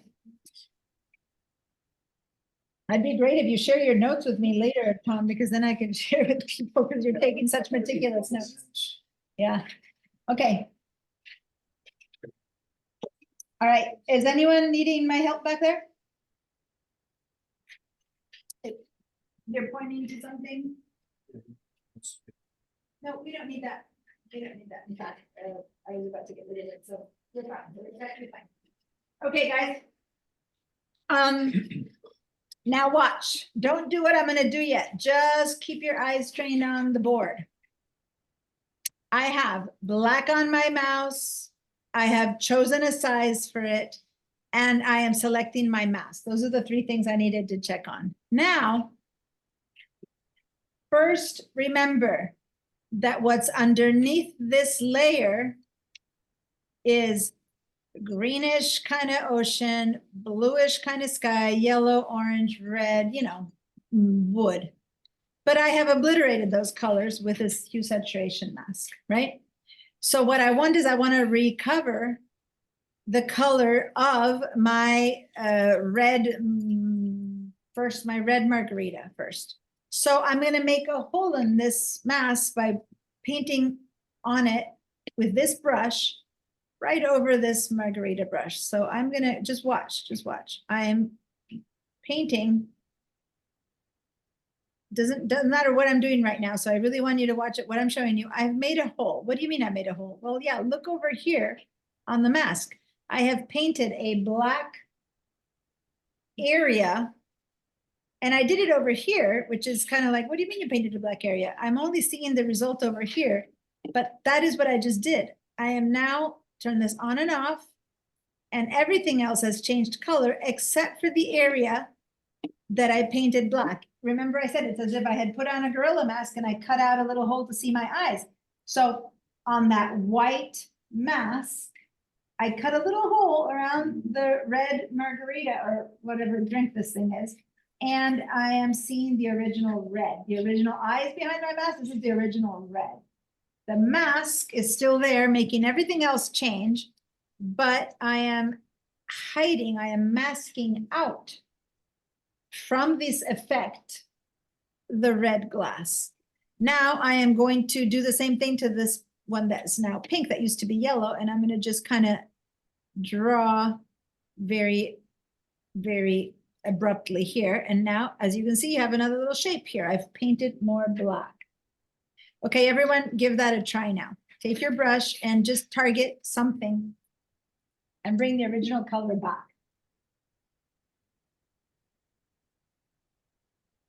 Okay, so go to, yeah, there you go, perfect. We can Look, take it's so too tiny. much off and you want to put that back. Hold on.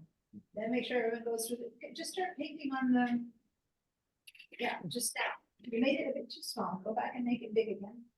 Here, make it big again. Okay, now put your mouse over here and then just, yeah, there we go. Just drag it around until you get your red back. And it doesn't matter, we're being really sloppy right now, okay? We're just getting the concept of what's happening. This is not a perfect anything. But you see, you made a little hole right there, and so we're seeing your original red color again. The rest is still being affected by your mask. It's still turning into bizarre colors. But the red has come back because of the hole you made in your mask, okay? Everyone here got it? How about you guys at home? Did you get the original colors in one or two of the glasses? Yes. Okay, Jean, Libby, how's it going? Anne, Yes. good. Libby, oh, hi. Yeah, come in. Is that Oscar too? Yes, it's, yeah, I'm teaching. Yeah, Are you the teacher then? then to the other math class. What time is this? 2:15. Are you here early? I'll be having my lunch because I'll be finishing this one and starting that one, but what's the question to see if I can help otherwise? I'll come. Oh, okay, but are you registered in the class? Yeah. Just tell me the sentence of what your question is so I can know if I can deal with it or if they can deal with it. Oh, I wanted to come and see if it would be a good fit. Okay, sure, then just come because I can't tell you that, but yeah, by default, since then you won't be able to register, it's easier if you just go register now that you're not in class. If you don't want it, we'll just drop you, but that way you don't have to do. drop another class teacher. Oh, okay, I see that problem. Okay, well then I'll see you at 2:15. You're welcome. All right, back to this. Okay, so everyone got that hole in the mask. Now, what if someone asked, watch what I'm gonna do. I kind of went out over the border and oof, I got some of that green that I didn't want. Or here, I kind of went a bit all over the place. And it's like, oh, I really messed that one up. So look at my screen, you guys. If you're not looking at my screen, you're not getting the point of what I'm saying. So say that my mouse just kind of shut off, or when I was doing it, I wasn't very careful. And I have more stuff than I wanted. So if this were a real piece of paper, I've made a hole, I'm kind of messed up. I'd have to put some Scotch tape or something to tape it back in to hide that hole. But in the world of computers, I can just switch back to white and paint some white again, right? So if I go over here and I switch back to white with this little double-headed arrow, click on that and switch back to white, now I will be painting white. So then I can go over here and now I am bringing this whole thing back, like I've eliminated my hole, see? I have eliminated the hole in my mask because I painted white. And so here I can just eliminate the mistake, so to say, where I overshot. And then if I overshoot again and I'm like, oh, I wanted it, then I just switch back to black and I can get it back. So then I switch back and I do it back and forth until I go, oh, okay, this is what I wanted. So now I'm not trying again to get a good mask. I'm trying to get you to understand the concept of black and white, okay? So it's not like I'm expecting a good mask around these glasses. I'm wanting you to get that if you make a hole by using black, right? And you go overboard, then you can switch back to white and fix that problem by painting white. It's like white heals my mask. It turns it back into having the original change. My hue saturation is what changed it to purple. And so if I want to undo that hue saturation, I would have to paint black. Now, it doesn't ever matter if it's black or white. Just look at what's happening here, and then you'll remember that if it's something you wanted to see it yellow, that's good. If you don't want to see it blue, that means you need to make it white again.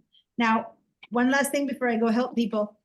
I don't like having to go back here all the time to switch to black, to switch to white. So watch what I'm going to do. Look at my screen, everyone. I'm going to change black and white without having to go here each time. So what I'm going to do, look, put your eyes on this. My mouse is over here. I'm going to hit the X key. X key. X key. I'm going back and forth, back and forth. X key. The X key on my keyboard, and that changes that. So now I'm drawing with white, and then I need to switch back to black. I hit the X key, and now I go with black, and then I hit the X key, and I got white, X key black, X key white. So I am just doing that in a shortcut way to make it a bit easier to not have to go back and forth, because we do end up having to go back and forth a lot because, you know, we go over and then we fix and we go under. All right. So that's just a shortcut. If it's one more thing to remember that you don't want to remember, then just go here and switch it that way. But it's easier if you can remember the X key, and now I'm cutting it and I'm making it disappear and appear. I'm disappearing it and appearing it, okay? And now I want to see part of my ocean again. I want my ocean to be back the right color. Okay, so now I'm gonna paint over here. By the way, there's much more accurate ways to do this than your brush, don't worry. This is just learning what a mask does. This isn't the way to make it look perfect. This is just what's the whole point of black and white in a mask, right? So that's why we're doing it with a brush. Now here I'm getting back the sky. So half of my image is back to normal.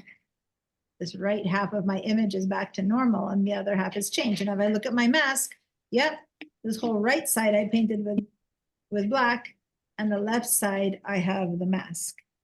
And now I'm gonna even cover over this. So basically I have half of my image is being affected, half is not.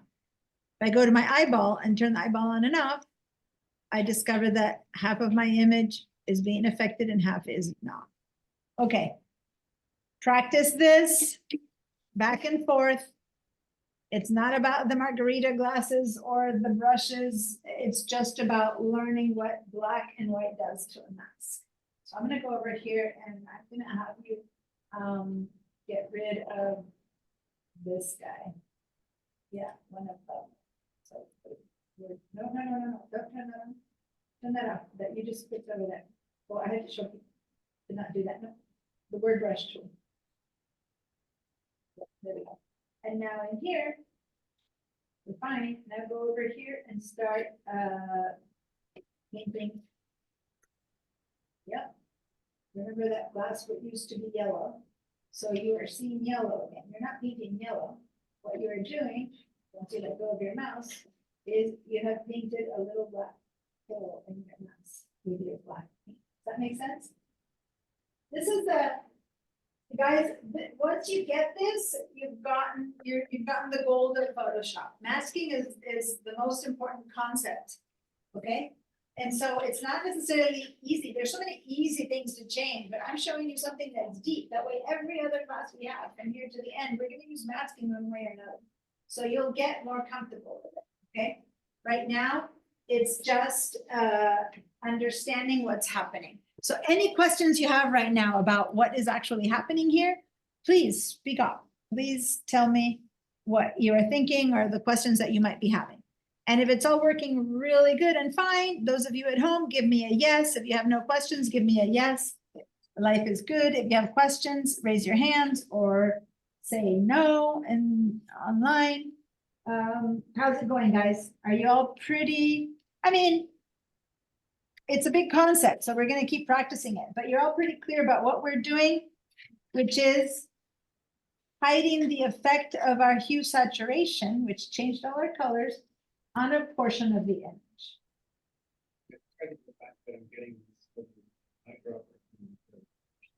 Oh, because you got the color bigger, so say cancel it because you touched. You cancel.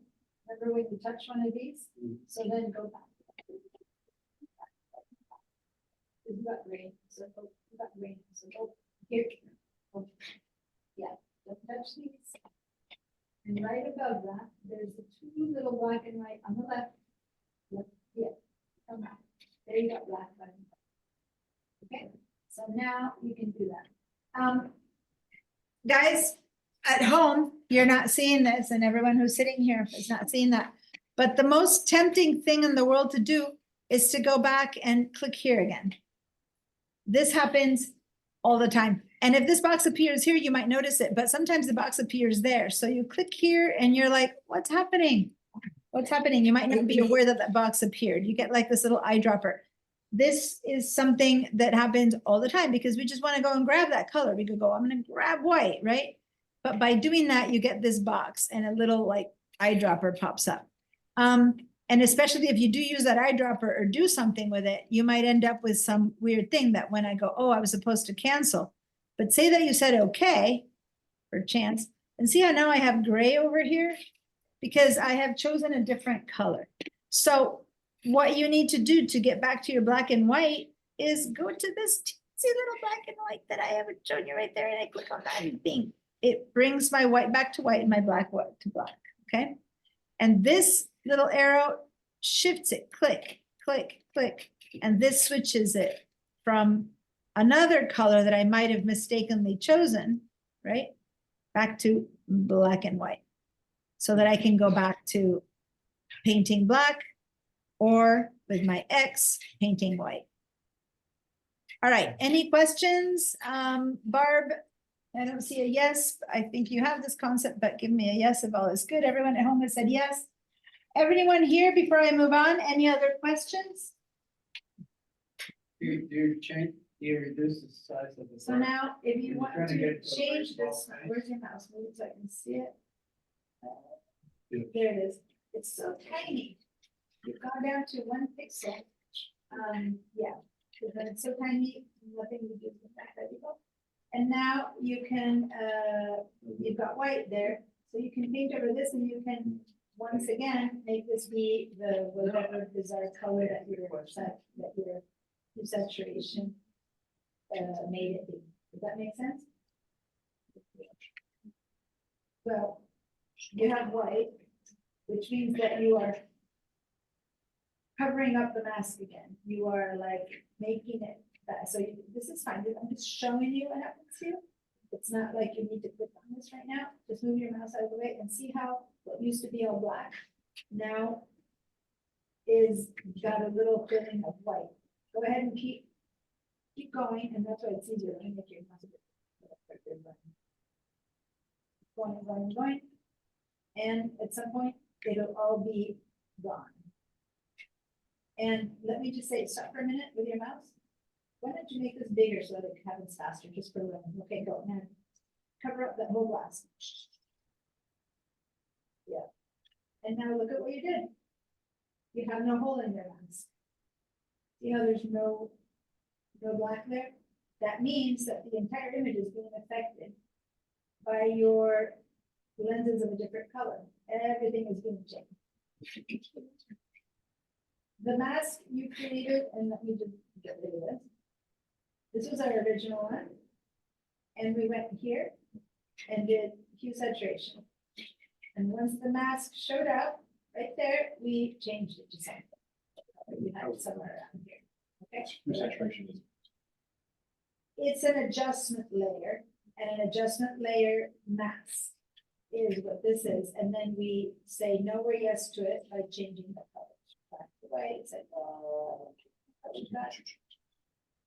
but that, well, it's a hue saturation mask. A hue saturation layer comes with a mask.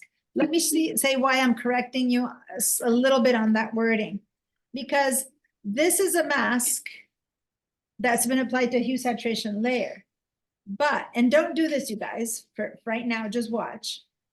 But I can go down here and choose a different kind of layer. I can choose anything else. Let me say a black and white layer where everything turns black and white, right? And so the black and white adjustment layer also has a mask. So the mask applies to any kind of feature. So this is a black and white adjustment layer. What happened? Everything turned black and white. That's an adjustment layer called black and white. So if I don't want everything to be black and white, I can just go ahead and go, well, no, I want some color back in here. And I can make a hole in this one and I get back to having color. Got it? I don't want you to do another one. Having 2 and 1 is too complicated right now, but I'm just trying to show you how the mask is the tool that appears on any one of these things. Any one of these things that I write in here will have some kind of a mask and it'll do weird things. And I'm going to go ahead and affect it with or not a mask. So right now, the only one we're learning, again, I don't want 25, you can explore those later. All we're learning is that no matter what, all of these things change either color or lightness or darkness, let's say, which is the luminance tones. So that's what these things will change, color or brightness and darkness, so to say. The one we chose was color, which is hue saturation, okay? We will explore others. I don't want many on top of the other because it'll make it really hard to understand the concept once you start piling many on the up. When we understand the concept totally, then we can add some more up. I'm going to show you something right now that, so I'm going to see this line, see how I've painted half my image and I've left the other half. See how my mask here is showing you half and half. Watch my screen now, please. Don't do anything. Watch my screen. I'm going to do something that now lets me see that mask that I've been talking about. I haven't seen it before. You're like, what have you been doing? I've been just drawing on the image and showing it to you there. But now watch. If I now choose to, what I have in my mouse right now is, let me see, I have black right there. So if I paint some black here, if I now decide to change it to white with the X, now I'm painting some white over it. This is what we've been doing. We've been painting black or white, and the mask keeps changing. But the reason we don't use this mask to see what's happening is because we can't see the image underneath.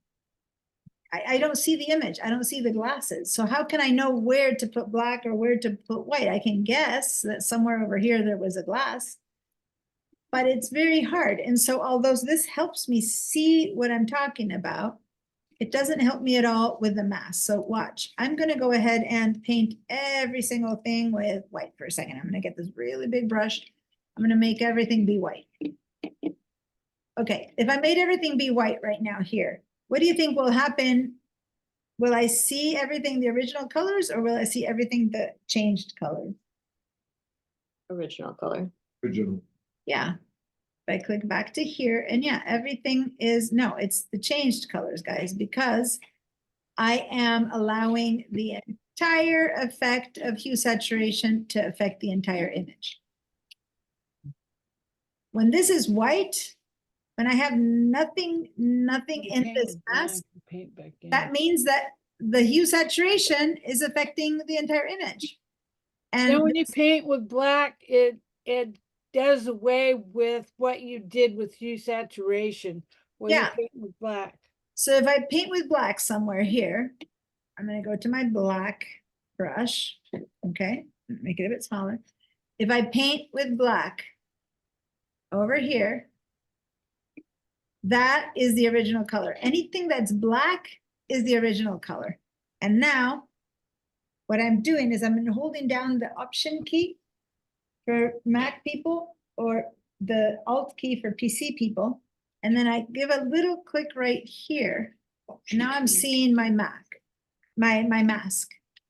And I can guess at where the other glass was and guess at what the third glass was, but it's going to be kind of impossible to really guess correctly. But if I guessed correctly, then hopefully the three glasses now are the original color. Diane, I didn't guess correctly, see? Which is why we can't, hold on, which is why we can't use the mask actually visibly to paint them, because how am I going to guess correctly? Which is why we do it this way. We do it where we don't see our mask and we just select the mask right there, right there, right there. And we, oh, sorry. We select this mask and we guess by looking at this little guy of where I am drawing, and it's a much better guess. Got it? Because I can see it. But if now I do that, that's what my mask looks like. And I can see I left some little spots over there that need to be cleaned. Barbara, you had a question, yeah. you said Option click. What did you click on? On the mask, Option and click. And then Got when I get back out, again, Option or Alt for you PC people, and then click again. Okay, so I'm holding down the Option key and I'm clicking and I'm seeing the mask, clicking, not seeing the mask, clicking, seeing the mask, clicking, not seeing the mask. Go back and down. We rarely ever come to this place, ever, because it's not useful, right? But this might help you understand that we truly are painting white and black on an area. It's just that it's hidden from us. When we go back to here, there you go. I've made a little cross in the middle of my sky. I wouldn't have known, sorry, ocean. I would have known of the ocean when I'm in my mask. That's why I need to go over here and say, oh, I don't want that black cross in the middle of my sky. So I'm going to have to paint that with white and get rid of it. Does that make sense, you guys? Don't worry, we're gonna do so much more practice about this. I forgot to give you guys a break. My alarm is telling me that you guys are due a break quite a while ago. So let's go ahead and unless there's a burning question right now, and I'm sure you have questions about this, but as long as you got the understanding of the basics, we're gonna keep working with this so much that you will finally kind of go, oh, okay, I got it. Unless there's a burning question, if something is completely not working for you, then let's take our break. How does it? Does anyone have a question? Something really went awry or See, crazy? these are, that's 100% opacity. What's the Yeah. flow mean up here on the? Later. Okay. Say cancel to that. This is just if something went awry or wrong. I Yeah, wanted to I- give I us a think break. I- So if something's wrong, then Check out a bunch of black and whites. right. So command and 0 to Control. command 0. See. That's good. Whenever you're like, don't see your stuff, it's gone. Just command 0 brings it all to fill your screen. Hold on. Yes, but let me first send everyone to break. Okay, so anyone at home who has a burning question? Nope. Okay, so we're gonna take 15-minute break, which means what time is it? 12:18. What's that? It's 12:18. It's 12:08. It's 12. Let's say, well, mine says 12:19. So 12. 12. 33. Okay, so be back at 12:33 p.m. Okay, see you guys in 15. I'm gonna turn everyone's sounds off so you can make all the sounds you want. You don't need to disconnect, just sound. Okay. Thank you. And I can give you Oh. the notes at the end of the day. Converter. I give you the notes at the end of the day, and then, you can use those for Perfect. classes Yeah, if you want. That's wonderful. Just, you may have to edit some. Oh, of course, yeah, but no, that's great. There we go.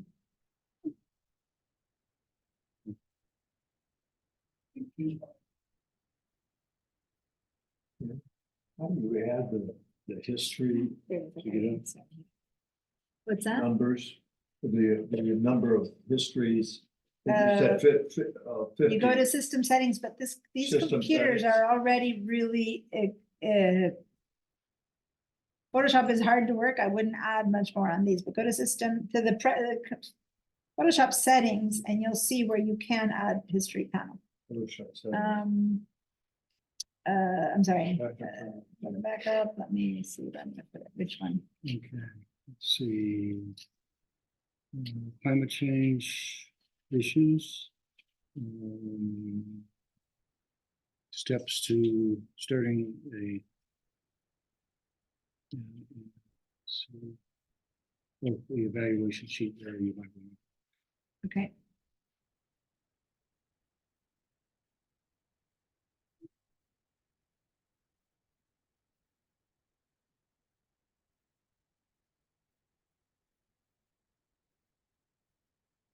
Setting up a farming system, assuming you probably won't teach a class, but you might use it as a handout for people. So if they Yeah, want to set it up. that's they great. can.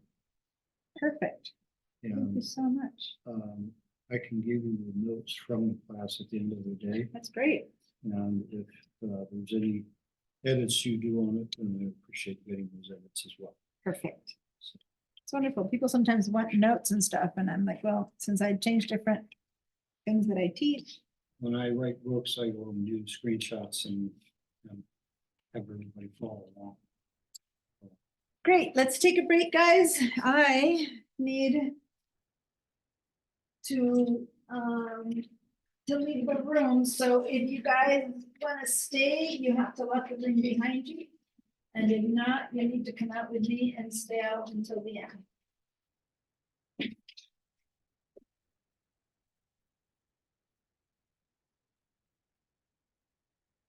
So. Are you coming out, David? What's that? I'm gonna leave the room and lock the door. So are you gonna stay inside? Oh, here? okay, If you you're have to, gonna, if you're gonna stay inside here, if you do leave, you need to lock. okay, yeah, I'll Close the just door. come, yeah. You're that's welcome to fine. stay, but you need to leave the door locked behind you. I'll deal with the chapters. And it can keep your basics. Wonderful, yeah.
Sorry.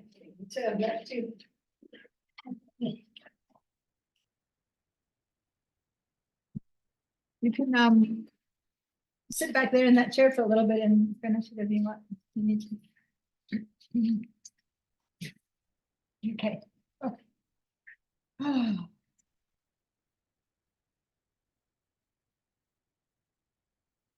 Mhm.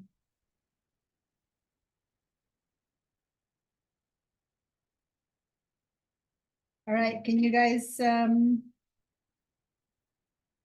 see me at home? If you're there, give me a I'm back. show of life. Thumbs up, show of life. So Libby, Jean, Laura, whenever you guys are back, let me know. Perfect. Thank you, Jean. I see you, Laura. Libby. Where's everyone who's here? Let's wave out the door. Gather people and tell them, peek out. If you see anyone, enjoy the makeup, come back. If we need more time, we're gonna have to, we can do that. Give you guys more, but if not, we need to be back. So I am, after this class, I teach the Mac classes where I teach people how to use their Macs and all that.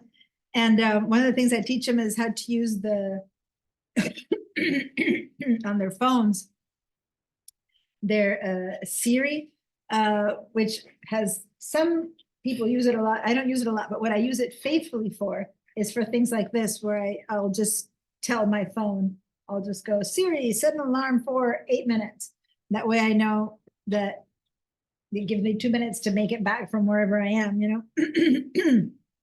And that's the best use, I think, of that tool. Because otherwise, as right now, we're waiting for people to return. I'm gonna go yell out the door and then I'm gonna start again, because, yeah, can't have this me.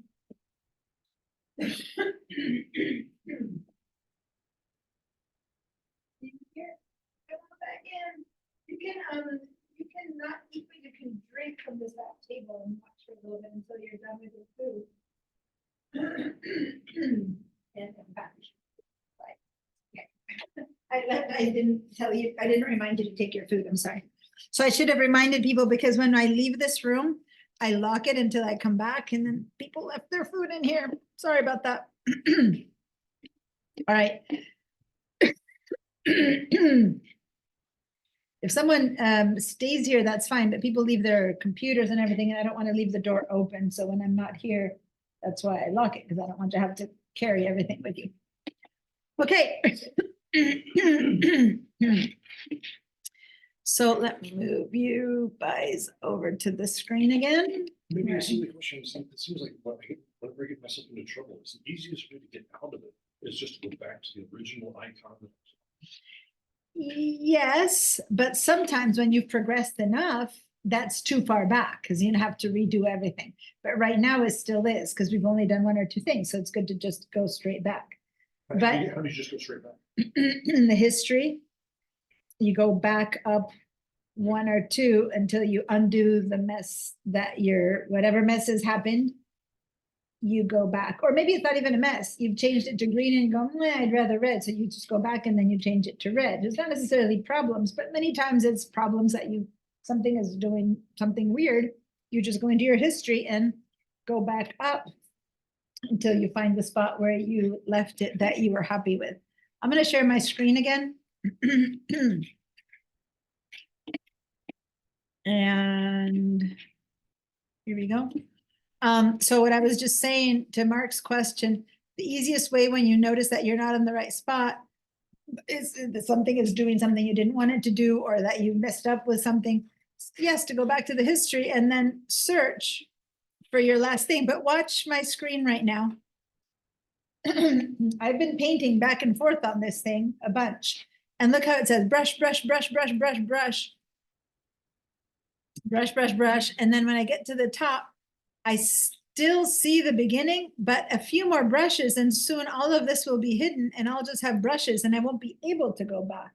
Because after 50 after 50 movements, it starts to delete the first few, Mhm. see? So there'll get a point when I keep brushing back and forth, and I'm gonna do that brush, brush, brush, brush, brush, brush. Each one is another brush, brush, brush. See how it keeps adding brush, brush, brush, brush, brush, brush, brush, brush, brush, brush, brush, brush. Soon, if I go back, see how I don't have the original stuff anymore. I can't change they're gone from the history, because some things take only one layer, but these kind of things really quickly fill up your history. Each stroke is one action. And when I go back, it's gone. In fact, I still see the modify hue saturation there. I do 3 more brushes and it's gone. I do not have the possibility of go back up to what I did first, because it's gone. And if I were to have progressed a lot with this piece of art, then I wouldn't want to go all the way to the very, very beginning, because that means I have to start from 0 again. And if you've been working on something, you did your composite, you did a lot of stuff, you don't want to keep going back. So I find the history really good for just that immediate mistake, that immediate change, a step or 2 behind. But once you get a lot of steps behind, you got to live with what you've got, right? Because so if you make a mistake, fix it immediately, or not fix it immediately, but undo it immediately. You go, oh, I didn't want all these brushes. I'm going to go back. You get rid of a lot of those. Yeah, so now I'm going to go here, and I've got some of them out. I can go kind of upwards until I find myself back to where, okay, back. Okay, phew, I'm back to where I was. So I just kind of search for it, because I have many other brush tools here, but that's the one where I got rid of that mess that I had just made. So when you click on there, you click on the box. And get rid of it. Yeah, oh, good point. A lot of people here in person, so I'm assuming at home, people have been clicking on these boxes.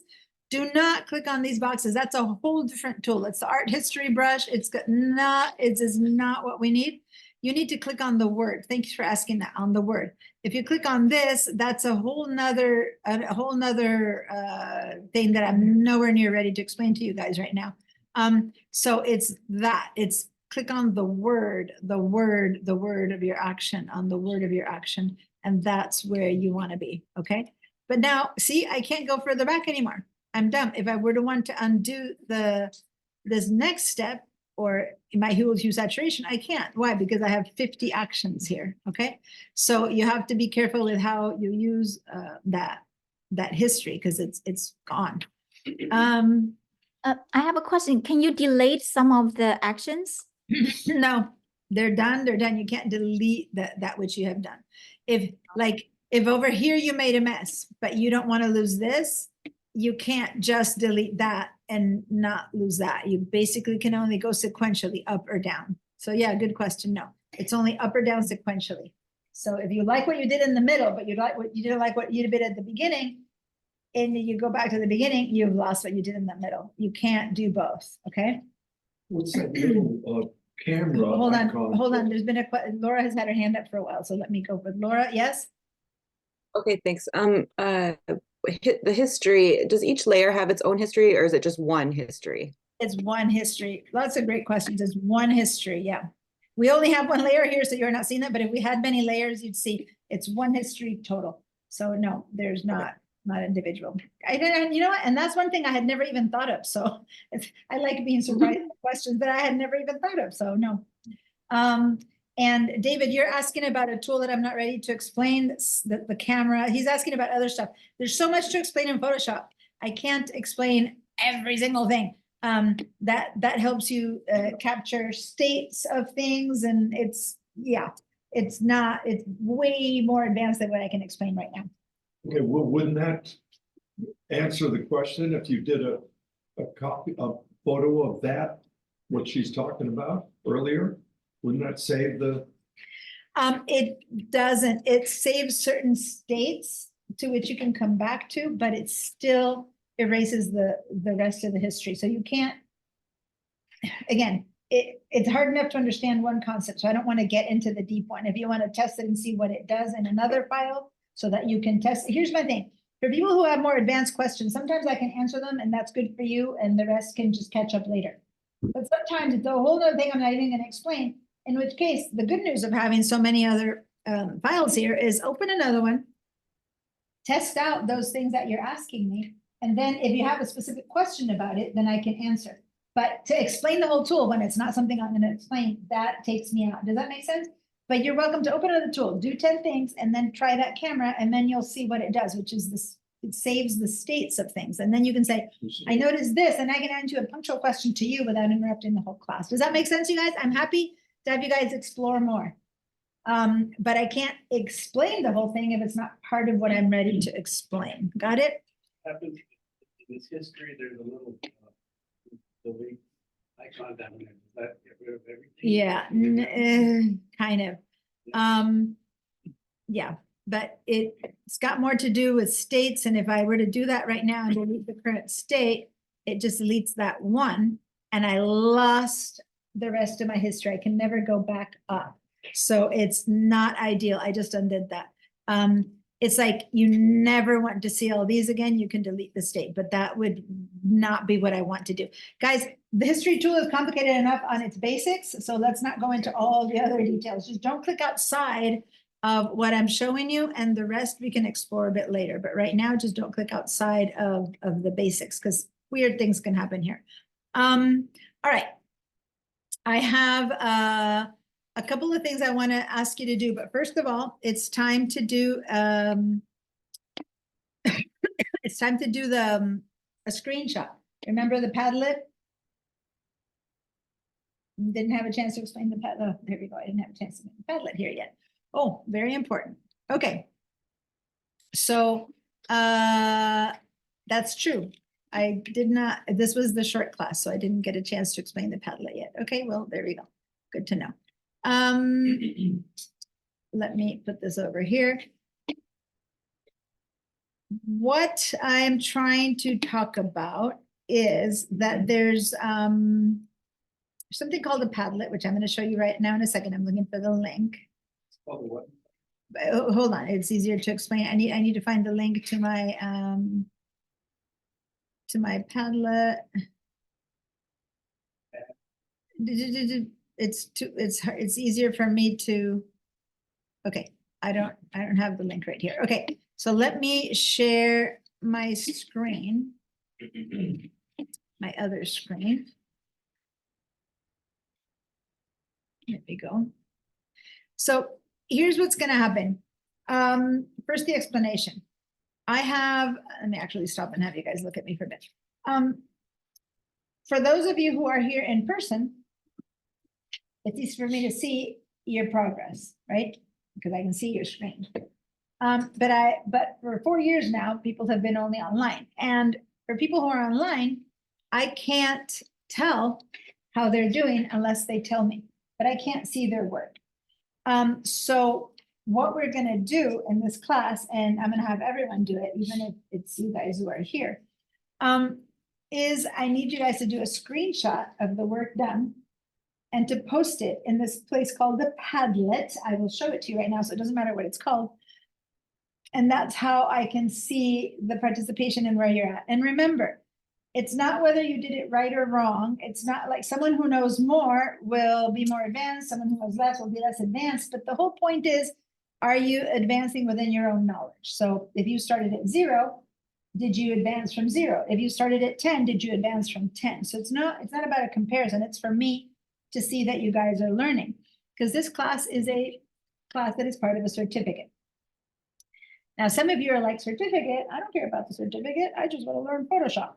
That's great. You can not care about the certificate, but other people do. They want this for their jobs, to get a raise, to get a new job, to change.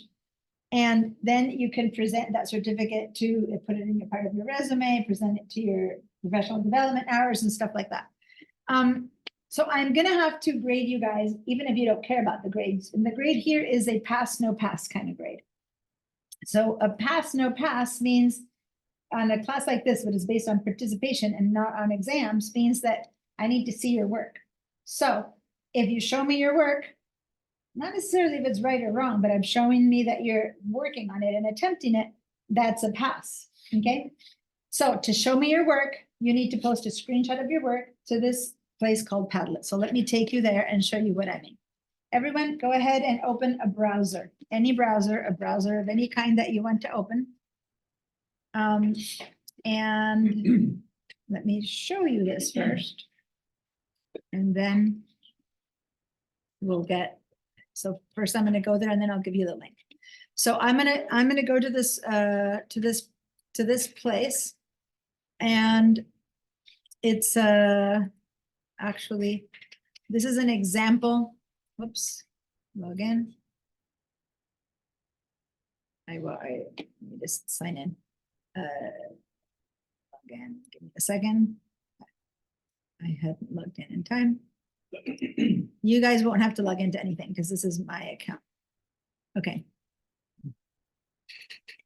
All right, so this is an example of my Padlet from last class, Photoshop Fall 2023.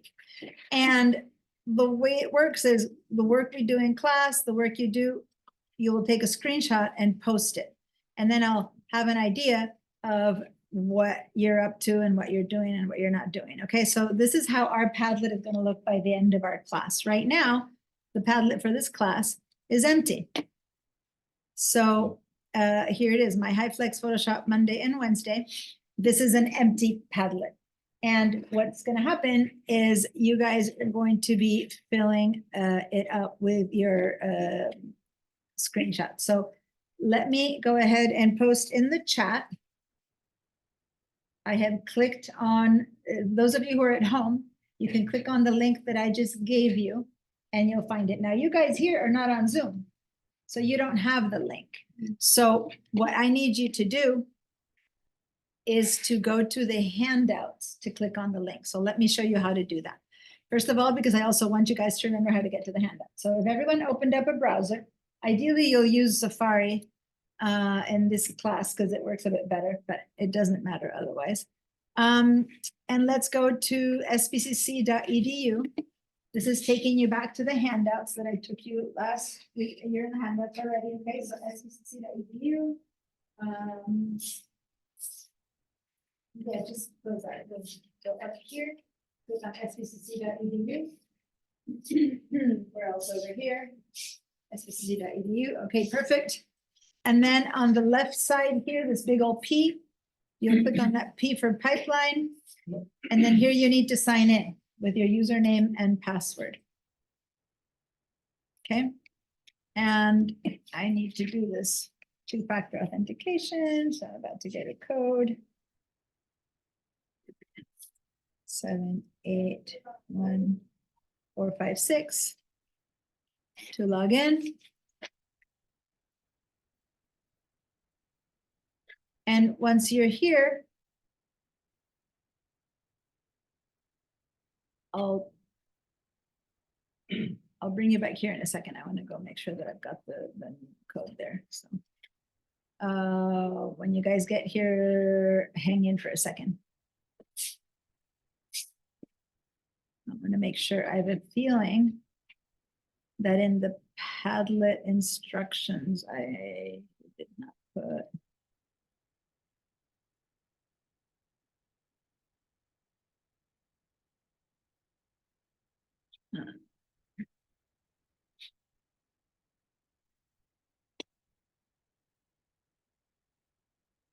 Through navigation, we're going to the students, where our personal information or student records. Hold on. One second. This is my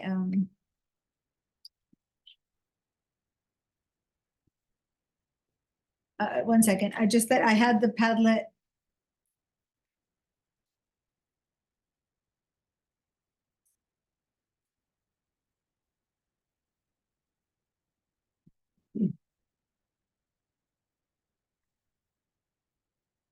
Okay, I just had I had not put the link for this class's Padlet. That's all. So I just need to do that. Okay. So back to where you were. I just had to advance. So are you guys in this pipeline? Yep. If you got into pipeline, I need you to go to student resources. So if you got to this page or you signed in, go to student resources. And in this one, we're going to head over to the right to Google Drive. I don't know where you are. I don't know where you are. Under, in the Safari. Yeah, but you had just opened something to add. You're fine. That's where you need to be. Or just an access, file access for Diane. So you need to go to shared drives and open up Photoshop shared drive, which is where you're at, and that's it. That's all you need to do. So now, for those of you, let me walk you back. If you got to student resources and open up Google Drive, right there. Then on the left side, you need to go to shared drives. Some of you guys are already there because we did this the other week. But once you're in shared drives, then on the bottom, you're gonna see just Photoshop. I have more, but you'll see Photoshop. So you'll double click to enter Photoshop drives. Okay, great. Once you're here, okay, if you go to the, remember, Friday Zoom class recording links is the Friday class, and HYFLEX Monday and Wednesday class recording links is ours. Remember those two? Go into that one, Tom, double click into that one. Yeah. So the second one, the HYFLEX Monday and Wednesday class recording links, that one, Do we hit that? yeah. That one has, see, this is the recording of Monday's class, in case anyone was wondering the other day, I told you it'd be there. I put this one in there on Monday. But then over here, it says class Padlet. Okay, and so this class Padlet is where I want you guys to go. For the people who are at home, you could have just clicked on the link that I gave you, but for people who are here, the link is available. And if you're working on stuff during the week, here, so you're gonna click on this and then click again, and it'll open up your class Padlet, which is this one. Ooh, Libby- Diane, do we Libby have added to, this. Yep, do we have to go into pipe? Can we move that? Can we move that link onto our desktop, or do we have to go? yeah, once you get here, you can bookmark this or copy, do whatever you want so that you can get here immediately. But if you've never gone here, you wouldn't have this. Just showing you, this is the place you need to end up, right? So you can just bookmark this and then that's it. Have it as something that you go to on your own. But since if I'm here, I can give you the link in the chat. But if I'm not here, Oh, I I'm can't get showing it you to how. move. In the handouts, this is where I have the link for the Padlet. Now, you haven't yet seen what we're gonna do with the Padlet. I just showed you someone else's Padlet. But basically, when you're at home and you do work and you need to hand in work, you would come over here, click on this, or for those of you who are here in person and need to access the Padlet, this is where you get the link. And then it'll bring you here. Okay, so everyone should now be here. So open up the,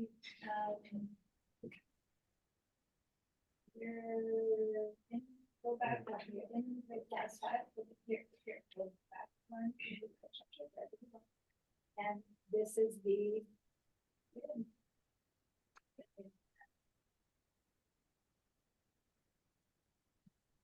So now,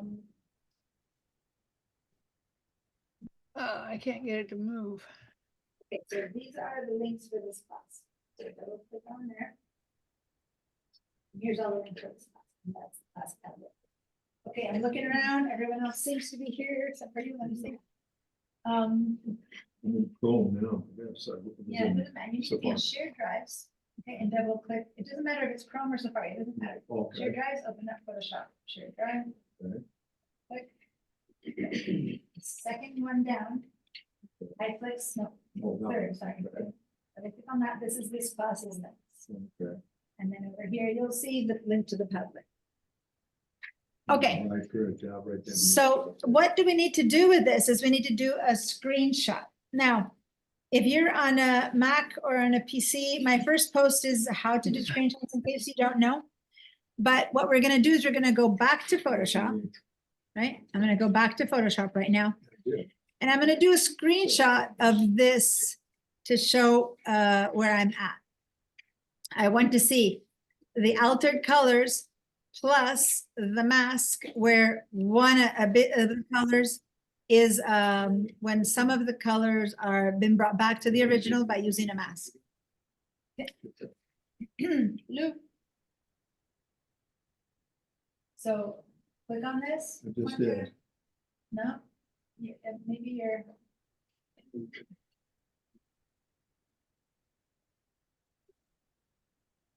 You're trying to edit it, so it's saying.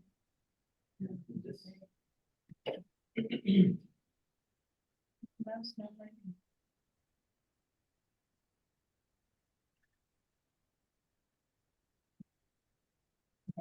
So now we can click on this.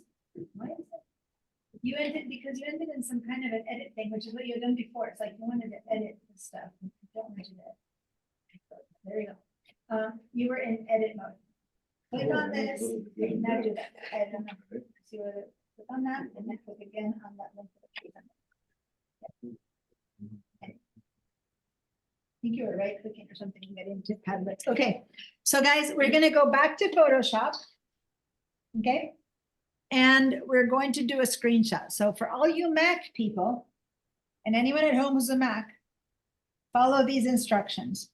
First of all, make sure that you are seeing, right, the image and the layers. That's what I want you to see. And that you have this, you know, correctly showing, you know, that we can see that this is happening. Okay, so now we're gonna go hold down. It's 3 different keys. It's Shift. Let me put it over here. I'm gonna put it on the board. You hold down the Shift key, the Command key, and then you tap the number 4 key. Right? So watch, I'm gonna hold down the Shift, the Command, and then just watch what happens first. I'm gonna tap the number 4. And my mouse, look at my mouse. It looks now like a crosshairs. And it's waiting for me to click and drag. I'm gonna make a box around what I want. I want a box to go from here to here so I can show all the work that I've done. And when I let go, you'll see a little mini version of this there. And what's done is I've taken a picture of my screen. And that picture of my screen has gone and saved itself onto the desktop of my computer. Okay, so let's try that. Let's try that, Mac people. Shift Command 4. Now, for PC people, those of you who are at home, a lot of you guys are PC people. You're gonna do Windows screen. Okay, let me finish with Mac. Okay, everyone has Shift Command 4. Do you have the okay, the cross? Now click and drag across of what you want. So you keep going. So say if you stopped right there, that's not enough because I want to see your layers too. So then do Shift Command 4 again and try to grab everything like that. You start on the top left as high as you want to go and you end up in the top bottom left. And that's the screenshot of the work that we've just done. Then let go. And then let go of your mouse. And you'll hear your computer's gonna go blip because it's like it takes a picture of it, okay? All right, now, that's for Mac people. For PC people, how you take a screenshot, I didn't mean to do that, how you take a screenshot is, and by the way, here's for Mac people, later you'll see how it says Shift Command 4, right there, see? That's what I just taught you to do, Mac people. Windows people, you hold the Windows key and the Shift and the S. This is gonna be different. This will just copy it.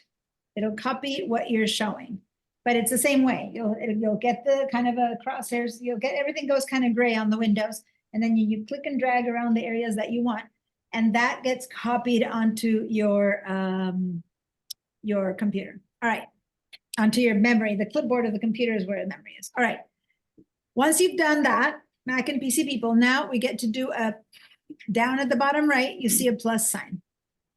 This little colorful plus sign. We're gonna click on it one time. And this new thing comes up that says subject. For subject, you're gonna put your name. So you're gonna put your name in there. Your name, not mine. Okay, so you have to go to the Padlet. You have to go to the Padlet yet? Go to the Padlet. Yeah, go to the plus sign. So everyone, go to your browser again.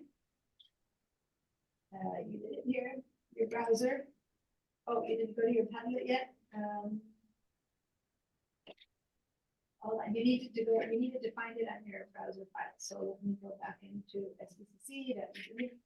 Didn't you have a history of that? And just on there? Yeah, shared drives. There.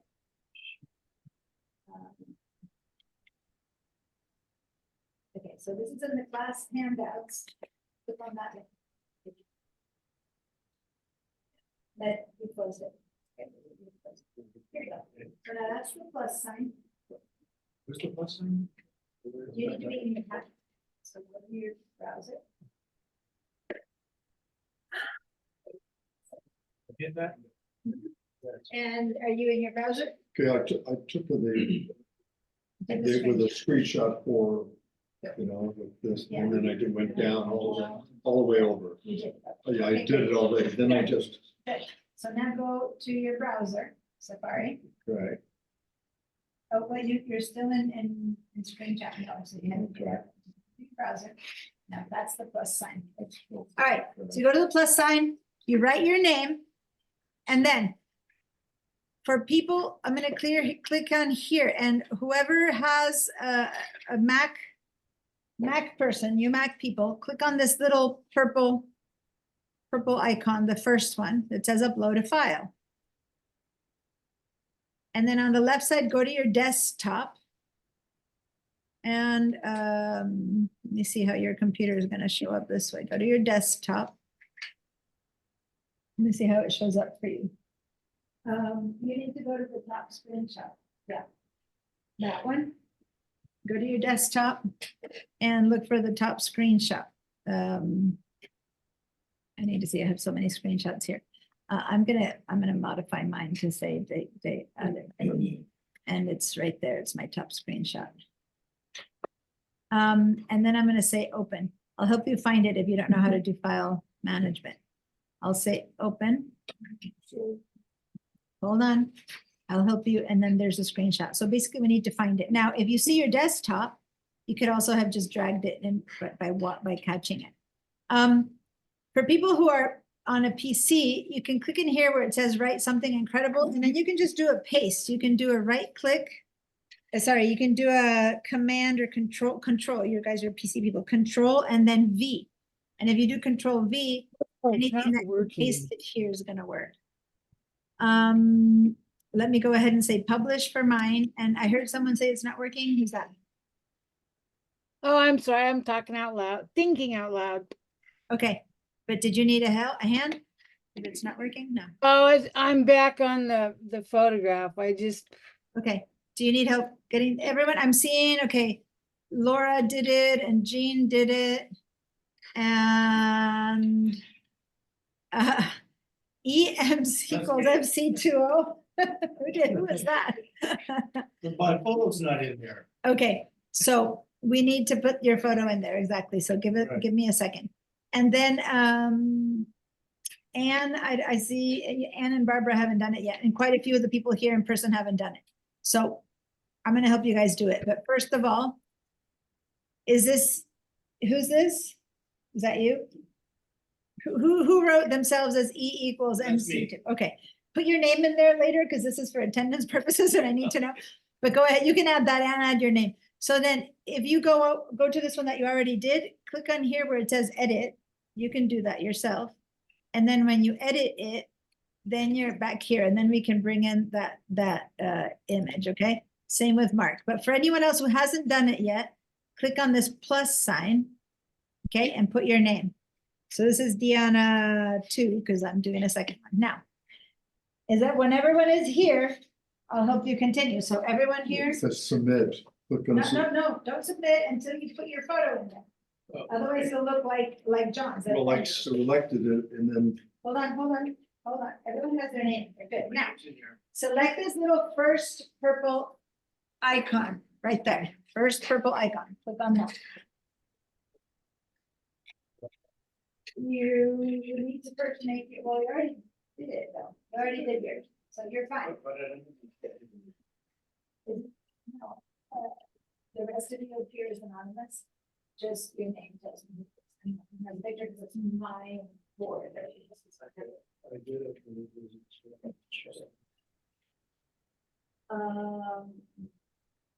If I can drag. Try it again. Say replace. Submit that for you. Scroll down and let's see if it showed up. Let me go ahead and head over to the desktop and you'll see something that says screenshot right there. Select that screenshot and then say open. So click on that purple button, this purple button, the first one, First one. then go to your desktop and select the screenshot and say upload. Select the top, that screenshot. That didn't show the whole thing. Let's see the second. Okay, for now it's fine. We're gonna go do a more complete screenshot, but there you go. And then it'll pop up and they say submit. Now, go back to Photoshop and I'll help you do another screenshot. It says upload. Okay, now hold on. Control, sorry, Shift Command 4. Okay, and take your mouse there. So now go put your mouse over here. That's it. And drag all the way. Keep going, keep going, keep going. Oh, now you let go. See? So yeah, no, stop. Since you let go, that was your screenshot. So now you need to do it again. Shift Command 4. Good. And try it one more time. Grab from there. Put your mouse. Yep. And all the way to there. Good. Now when you let go, that's the one that we're gonna find. Okay, so now go back to the browser. Safari. On the plus sign. Put your name.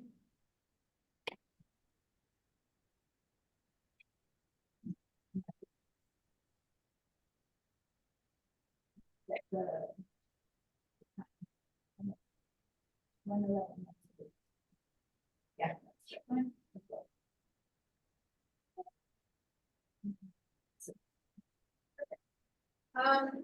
Now, let me just say something. Let me make it be. All right, so guys, the way this is gonna work right now, all we got is the photos, right? Let me say that next time when you're doing this on your own, for those of you who want to do a little bit more and want to remember the steps that got you here, you could open up, put your name, bring in the image, right? So I'm just doing the same thing. Bring in the image, say open or upload. And then here where it says write something incredible, whatever, you can say masking and adjustment layer, for example. And then you can say, we went to, you can write the steps. You can help yourself as take notes, or at least you can say what it is that you're showing. Like we're showing our mask layer, stuff like that. Let me just show you again. You don't have to do that.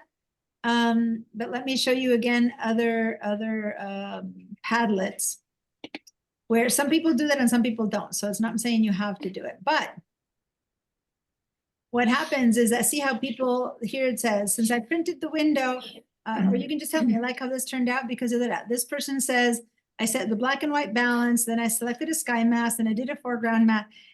You can write as much as you remember or not, meaning it's a great place to take points or to ask me questions. Like this person wrote something, asked me a question, do I need to do this? And I went, oh, you have to make it like that. And they're right. So it's a great place for us to communicate over the week. If you're practicing over the weekend, especially those of you at home who don't have me, and other people like to some people take really good notes because like Shelly here, she takes a whole bunch of notes of what she did. And then that's something that she keeps as the way to learn how to do something or something like that. So like today I showed you how to change the size of a brush. And then someone here took a no, let me go to the very beginning ones. Someone here, this is an image that we used to do similar to what we're doing right now. And that day, this is the class I was doing for masking. I was doing it with this image, right? And so they're putting in notes about images. And then someone said, oh, well, I watched the class video and I was able to create the file, and others just, okay. And then some people say, no, it didn't work. No luck, but I can see what I did. And then I'll know when I see them the next class, how I can help them with what did or didn't work. Okay, so you can say, well, it didn't work for me or it did work for me. So you can just post your image and I'll know kind of if you did it or not, or you can write things and ask me things, because the whole point of this, if you notice at the very top, Let me go back to ours. At the very top, it says, please post your homework images, anything you want to share with me in the class. Successes and failures are all welcome. Please post your name and the subject before you publish so I know who you are. Because otherwise it shows up as anonymous. So that's all I need to do, because then I'll know to say, Libby, da da da da da, or John, da da da da da, because I'll see where you're at. Okay. And if you say, well, I don't think it worked, I wasn't able to find the adjustments, or I forgot how to do the math or something like that, then I'll know how to support you next time. Or if it's something I can answer during the week, I can help you answer. People who are at home, you have Photoshop, so you can keep working. A lot of people who come here, you're limited to working here during the class unless you have Photoshop at home. So if once you're feeling more comfortable with all of this, at some point, maybe next time you take a class or whatever, you can consider getting into VDI so you can be using it from home. But from now, do as much as you can in here, post where you're at, and that is my gauge of how the class is going and what I need to repeat or not repeat or do or not. Does that make sense? And for people at home, this is as if I went behind your screens and looked at your work and I was able to see where you're at and what you're doing. All right, so this is your first homework. When I just said homework, this was the first one. It's like, produce a screenshot, and then as the class goes through, every now and then when we finish one big thing, but for our image, I'll say, okay, let's do a screenshot and post. It'll become easier. It'll become easier as you know, right now I had to walk you through every step, but basically from the very beginning of class, we'll just open up the page, we'll just have Padlet open with that link in the beginning of the day. And then as we work through the class, I'll say, okay, let's take a screenshot of this and let's post it, okay? And then we'll be filling up our board that way. All right, did anyone not get it to work? I can't right now gauge exactly how many posted and see if anyone's missing. Is someone not posted yet? Okay, yes, Tom? I've tried 3 times. And Okay, one I'll person- head over. Did you do a screenshot yet? Yeah. Yeah, I did. And I see you have 3 sets here. Let's open it up and let's. Like you have something else. You have your camera. And let's just get rid of these. I'm not sure. We're doing some kind of. A little bit different.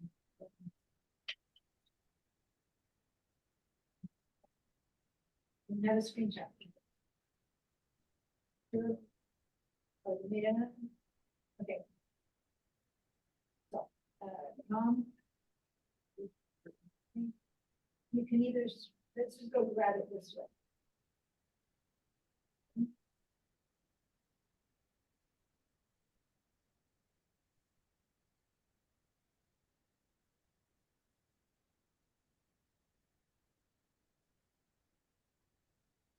Maybe the first time someone does it.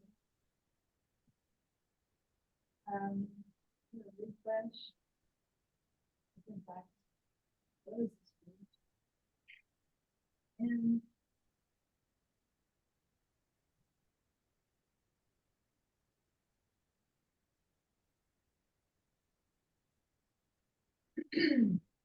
Shift Command 3.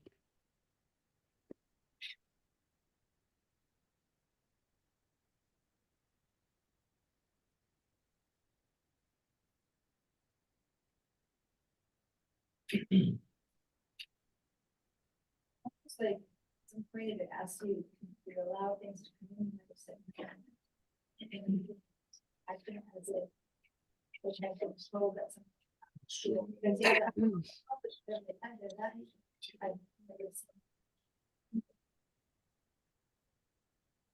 Here, I have an idea.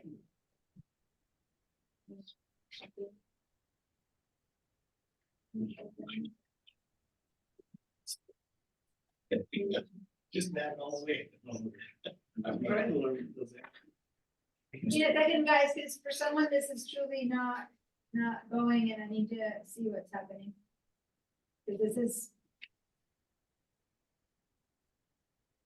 Let's see.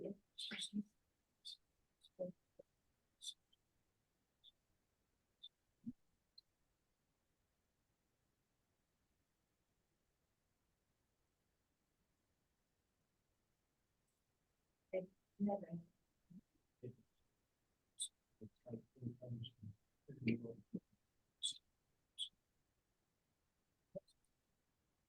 Doesn't go into this thing.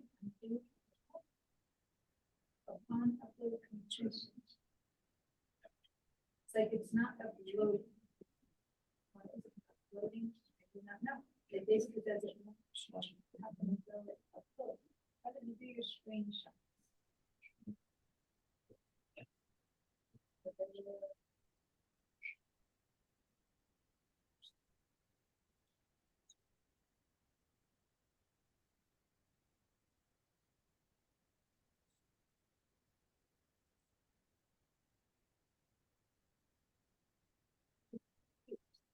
Megabytes.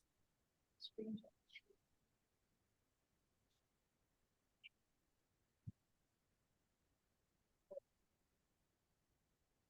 Wow. Doesn't work. Submit. Let's see that that's no.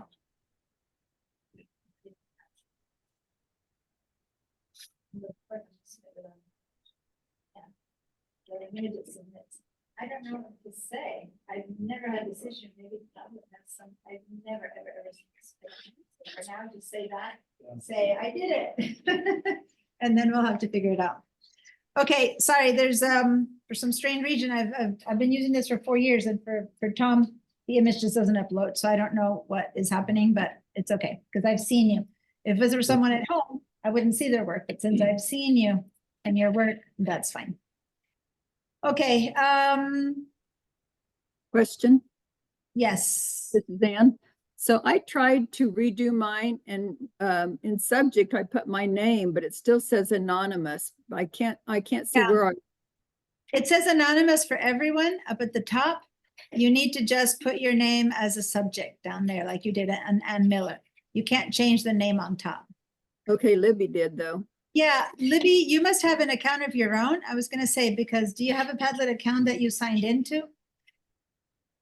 Because Libby she has a Padlet account, and so her name appears. The rest of you don't have accounts. You are just using my page with my link, so you show up as someone that Padlet doesn't know, and that's why you need to put your name. But Libby has her own account. If I click over here, I'll go to Libby's account, see? So you don't have to create an account though. So you don't need to. If you were to create your own account, then your name would appear, but I don't need that. I need you to just write your name there, okay? That's the Good. only thing I need. So if you want to make your own account, go for it. Sign in and create a Padlet account, but otherwise you don't need it. All right, good question, thank you. And then I don't know what I did. Everything stopped working. When I use the brush, it shows up in the layer palette, but not on the photo. So here's like actually Barbara explaining something that happened. So then I'll know to help her or not, or to see what happened, right? So in this case, if you guys want to later go and change your notes, you can just go here and say edit, not change, but add, and then now I'm adding something, right? I'm adding something. So you can add later. It's not like it's okay if you want to now add a reminder. This is a hue saturation mask. And I used a black and white paintbrush to add or delete from the mask. Like you can go and do that now, and then that'll help you know what it is. And if you don't remember what the words are, ask me. Here's the point I'm trying to explain, which seems like a bit esoteric, but from a teaching point of view, it's one thing to do it.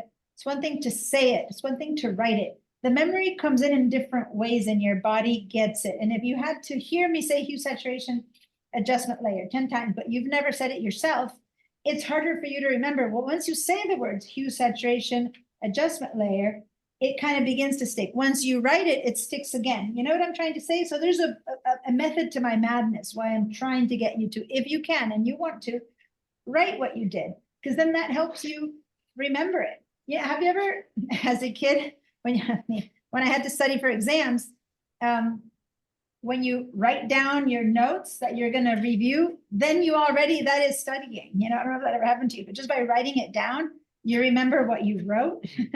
That's a bit the idea of having you guys write it. The thing I need you to do is to post it. But for your sake, if you write what you did, that would be better as far as remembering. Okay. Guys, so for now, for today, class is over, but I have not made you save the file yet. So bear with me. I'm going to be a couple minutes later than the class is done by helping you save this file, and then we'll leave. So let's go back to Photoshop. So if you were down here in Chrome or in Safari, wherever you were, go back to your dock and click on the PS for Photoshop. We're going to go back to Photoshop. And now we're going to save this file, because remember I told you that a JPEG cannot have layers. I kind of talked a little bit about it, but now we're going to see it in practice. We try to save this file. If we say Command S, File S, File Save, Command S or Control S, all of that means save. So go ahead and save it. Try to save it. And what you'll discover is that it won't just save, it's going to save as. It's going to save it as a PSD, because you cannot save a layered file. This is a layered file as a JPEG. So it tells you, no. It's got to be a PSD. Okay. So as long as you are here where it says where, as long as you're in the spring 2024 Photoshop folder, because that's where you are, then that's good. Then we can just say save. Now, if you don't say save and you want to say what this file is, not just certain PSD, but you can click your mouse after that and write a dash and then just write masking. Like we've learned masking in this one. We began to learn about masking. We also did some cropping, adjustment layers, and masking. Like you can put all that in there and that helps you know what you did in this file. Other than that, you can just call it whatever you called it. But again, it's about writing a name that's more descriptive to what you actually did with this file. And then when you're done, you say save.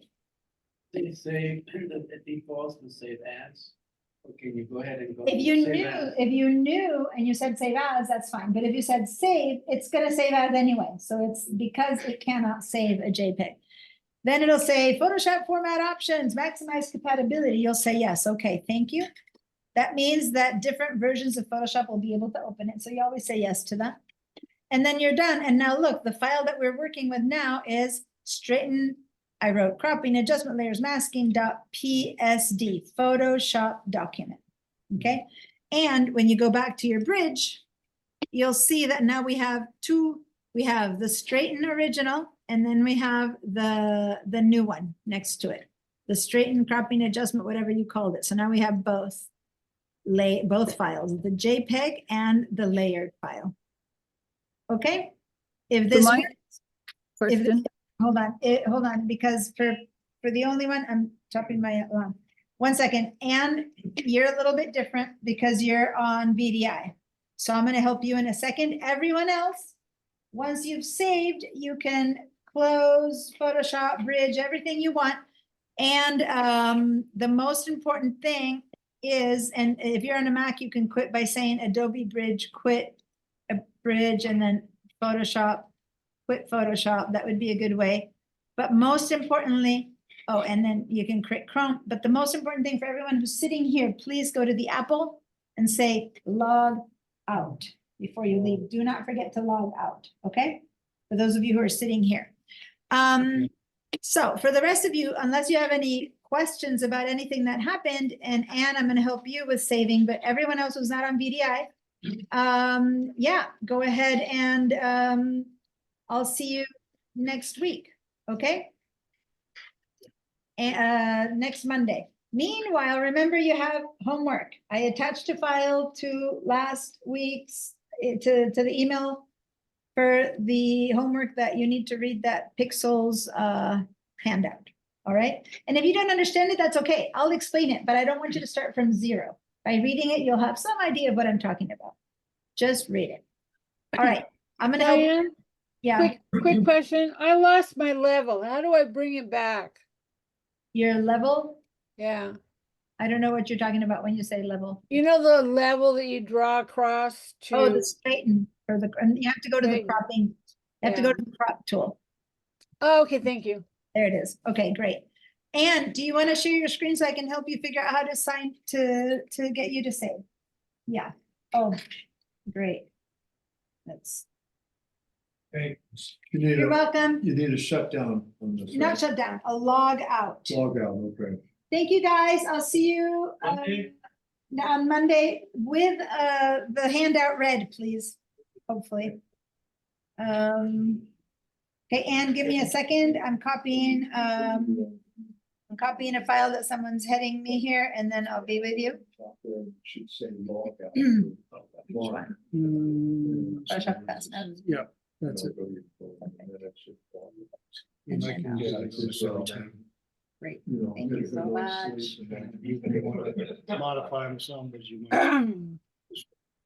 That, thank you so very much. All right, so I gotta help Anne sign out and then I'll answer other questions. didn't Okay, so save. Anne, Yes. not sign out, save her file.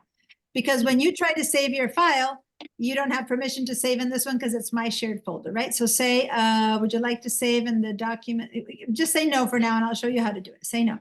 Okay, so now say on the left side, you have to go at the top where it says quick access desktop download, scroll until you see Google Drive. There we go, Google Drive. Great. Now, you can't save into the shared drives because that's really my drive and you don't have access, but you can save into my drive, which is your drive. So go to my drive, double click.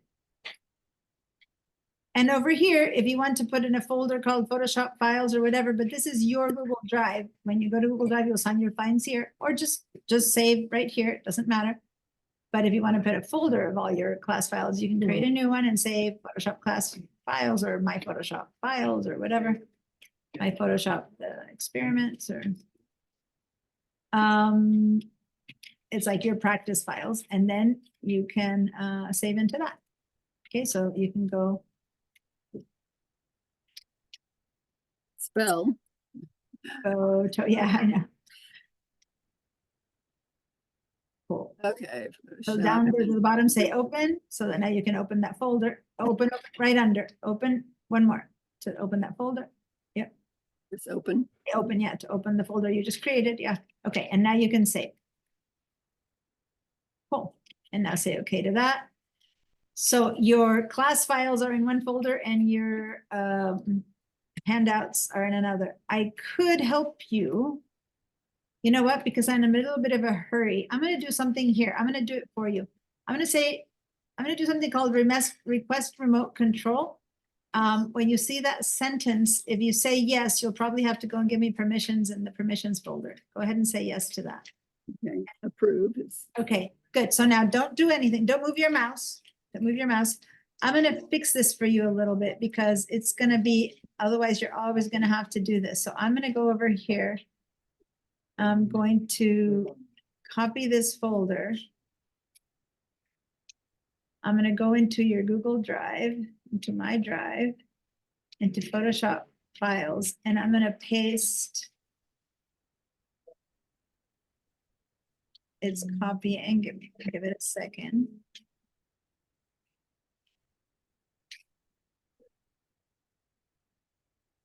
Like it's going to take a little bit. So basically what I'm doing is I'm going to take, I'm gonna put this in there. And I'm gonna put that in there. And I'm gonna get rid of this one. Okay, so I've just changed the placement of your class files. Your class files are now in your own folder in my drive, which is your drive. So now anything you do in here, you'll be able to save into here, okay? Now, next time you open up, this will work. Right now, they're looking kind of like corrupted, like I said before, but that's because you'll have to, when you re-sign in, you'll be fine. I want to make sure that that's actually, let me make sure. Yeah. You might need to sign you out and sign you in again, just to make sure that you have it clean. Let me, give me a second. I'm just setting this up because normally I have a lot of VDI people and we do it in a group, but since the other day you were the only one, we didn't finish this up. Let me just do it here. There we go.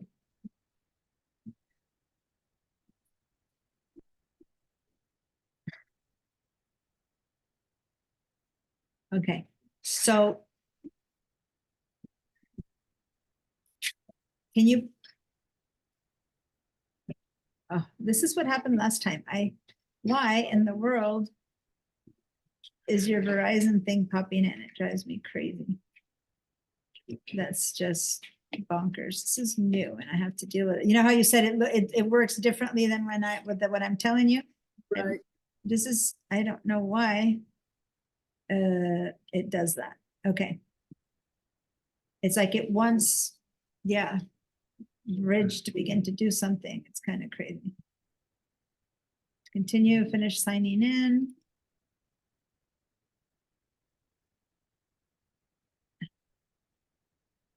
Okay, you have a code that you need to put in there. You probably just received.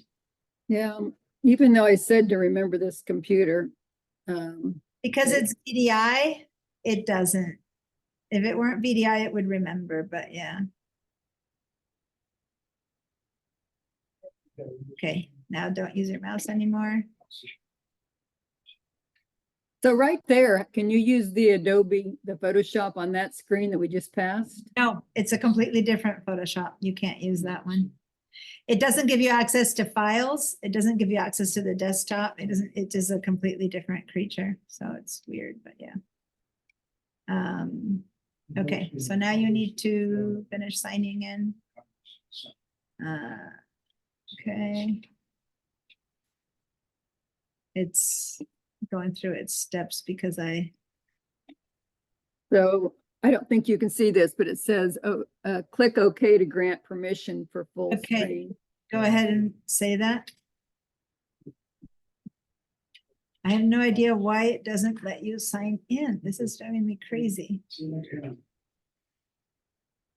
Why is it got so humongous? It's ridiculous. Are you seeing Yeah, it the way I'm seeing it? Which is It did that when I clicked full screen. The last time I didn't accept that. I'm going to hit escape because I think Oh, that's.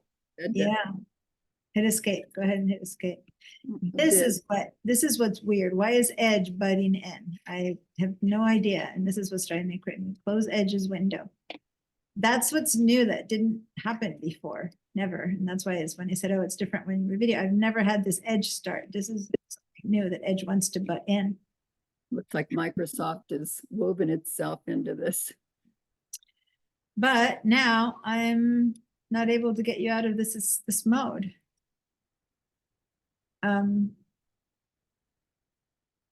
Why in the world you can't start without your data? I guess maybe that'll help us. You can't. You're hitting escape and nothing's happening. Bunch of times. Press and hold escape to exit full screen. Can you do that? Yeah, I'm holding it. There. Can you see that, or should I click? You see it? Okay. Yeah. Oh, phew.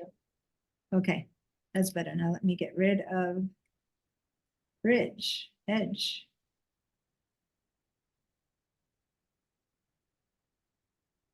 It doesn't get rid of Edge. I don't know why Edge has to do with this because you're inside of Horizon. This is bizarre. So Chrome is where you're inside of VDI. Good. And Edge is just in the background and it's your own Edge. I'm going to close it. And then in here, you've got this Edge going on, which should not be open and it doesn't close itself. Go to Photoshop and that's still working. Close Photoshop for now. I need to file that from tech support why Edge has become a thing. It's driving me crazy. You need to go. I need to go. I have a class starting in a few minutes and this is driving me crazy. So let's sign you back into Google Drive here. Let's see if it lets us this time. Last time it didn't. It said to continue, finish signing in.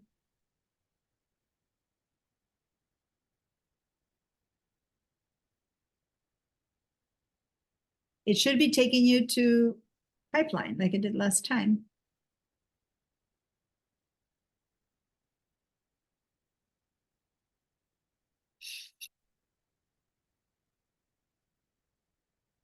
Let's just I'm gonna close it up and sign in. I know I need you to sign in, but it's not signing in. So I'm gonna quit. Stay update, bring your browser to data, manage your say don't allow, confirm and continue, and say we can get out of that mode. Continue and start browsing. Okay, it wasn't, we had to say okay to those things before it let us in. That's what was happening. Okay, here we are.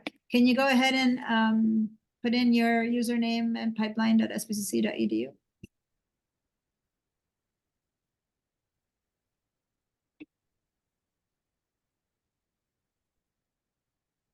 I need to talk to, before it used to, this used to happen before with Chrome. Oh, pipeline.sbcc.edu. Oh, Got it. Oh, sorry, we both did it and we're writing each other. I'm sorry. I'm just trying to hurry because I need to fine. take Yeah. my lunch before I can start teaching a whole nother class. Which.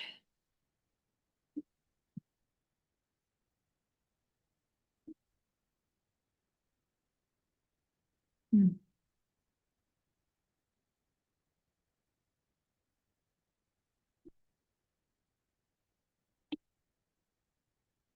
Okay, this is truly bizarre. One more time for Google Drive, and it's gonna, if it takes us to Edge again, that'll drive me crazy. When I say get started, can I go through, can I overwrite it? No, I have to do it this way. When I say sign in, that's when it opens Edge instead of opening it in Chrome. This time you already have it signed in. And sign in, you've signed in, okay. Hopefully, since this time we reminded it, it will remember. Okay, so Chrome, Google should be signed in right now. Yep, it is. Put in your files. Good.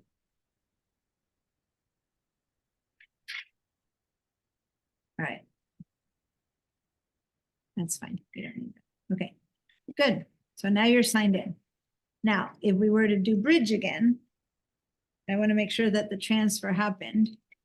That way you're set up next class to just open bridge, and hopefully here on the left side, when we choose this, we're in my drive, Photoshop class files, which is yes, this is what we wanted. And here they are. Now, better for worse, they do appear corrupted, and it shouldn't be appearing corrupted given that we just did this all the right way. Let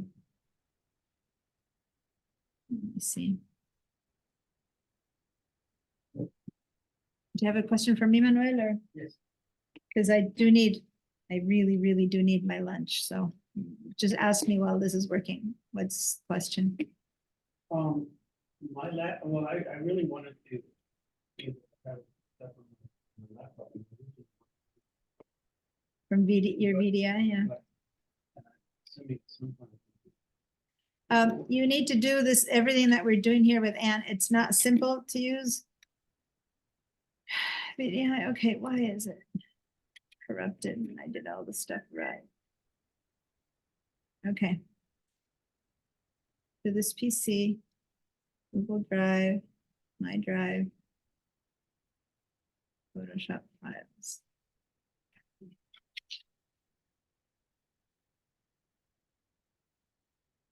Okay, so I'm gonna just delete this and do it again because it shouldn't be corrupted. I'm going to delete. Okay, I'm gonna go back to shared drives. Photoshop shared drive.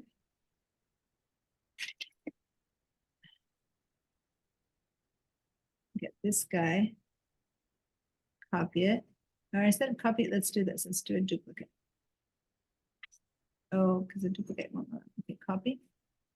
Now I'm going to go back to Google Drive one more time, my drive, and I'm going to once again put it in here, paste. So this time it doesn't.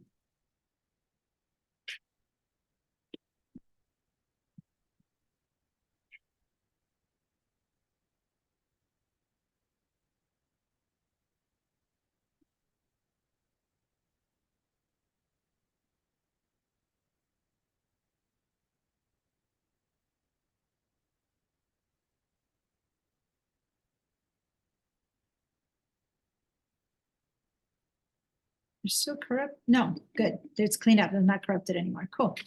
Did it. Okay, so now I'm gonna drive. It took a while, but we did it.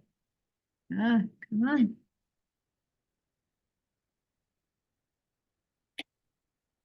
It's not letting me put.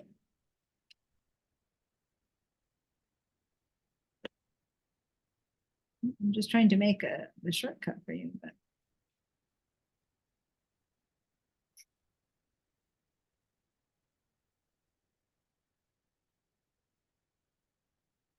Might have lost today's file, but.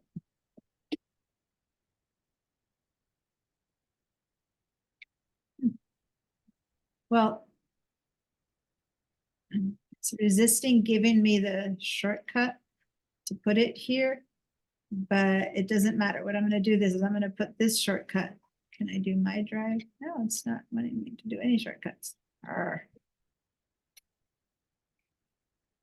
Not letting me put any shortcuts. It's just resisting, but it's okay. Next time we come in here, you have to come into this PC, Google Drive, my drive this time instead of shared drives, and there'll be your files. And if we're lucky, we can, let me see if it lets me add to favorites. There it is. It added. Okay, it wouldn't let me drive, but it's adding. Okay, there you're. So you're set. You don't. For you, it'll be exactly the same, except for this is actually in my drive. So although this time we lost your file because I had to delete the whole thing, when you open, next time you save, it'll save straight here. So if you want to redo that, you're fine. And if not, sorry, we had to, and all the messes. Maybe it's still open. Yeah, there, I doubt it. No, it can't be open because of, yeah. So for now, you kind of lost what you did today, but don't worry, we're going to move so much more further on that's fine. But at least you'll be able to file save and you won't have any more issues with all of this stuff anymore. But we do need you to sign out, and I'm going to sign out for you because I'm kind of desperate to get going. I'm going to go to preference instead of quit, and this is what I show you in the handout to disconnect instead of quit. That way next week, you don't have to go that whole thing. You just disconnect. Okay. Out of here. Sorry, I'm doing it for you because I can't wait for you to do it because I won't have any break. And I need to eat, and I start teaching in 10 minutes, Manuel. So next week with time in the morning, let me know that you want me to help you set you up with VDI.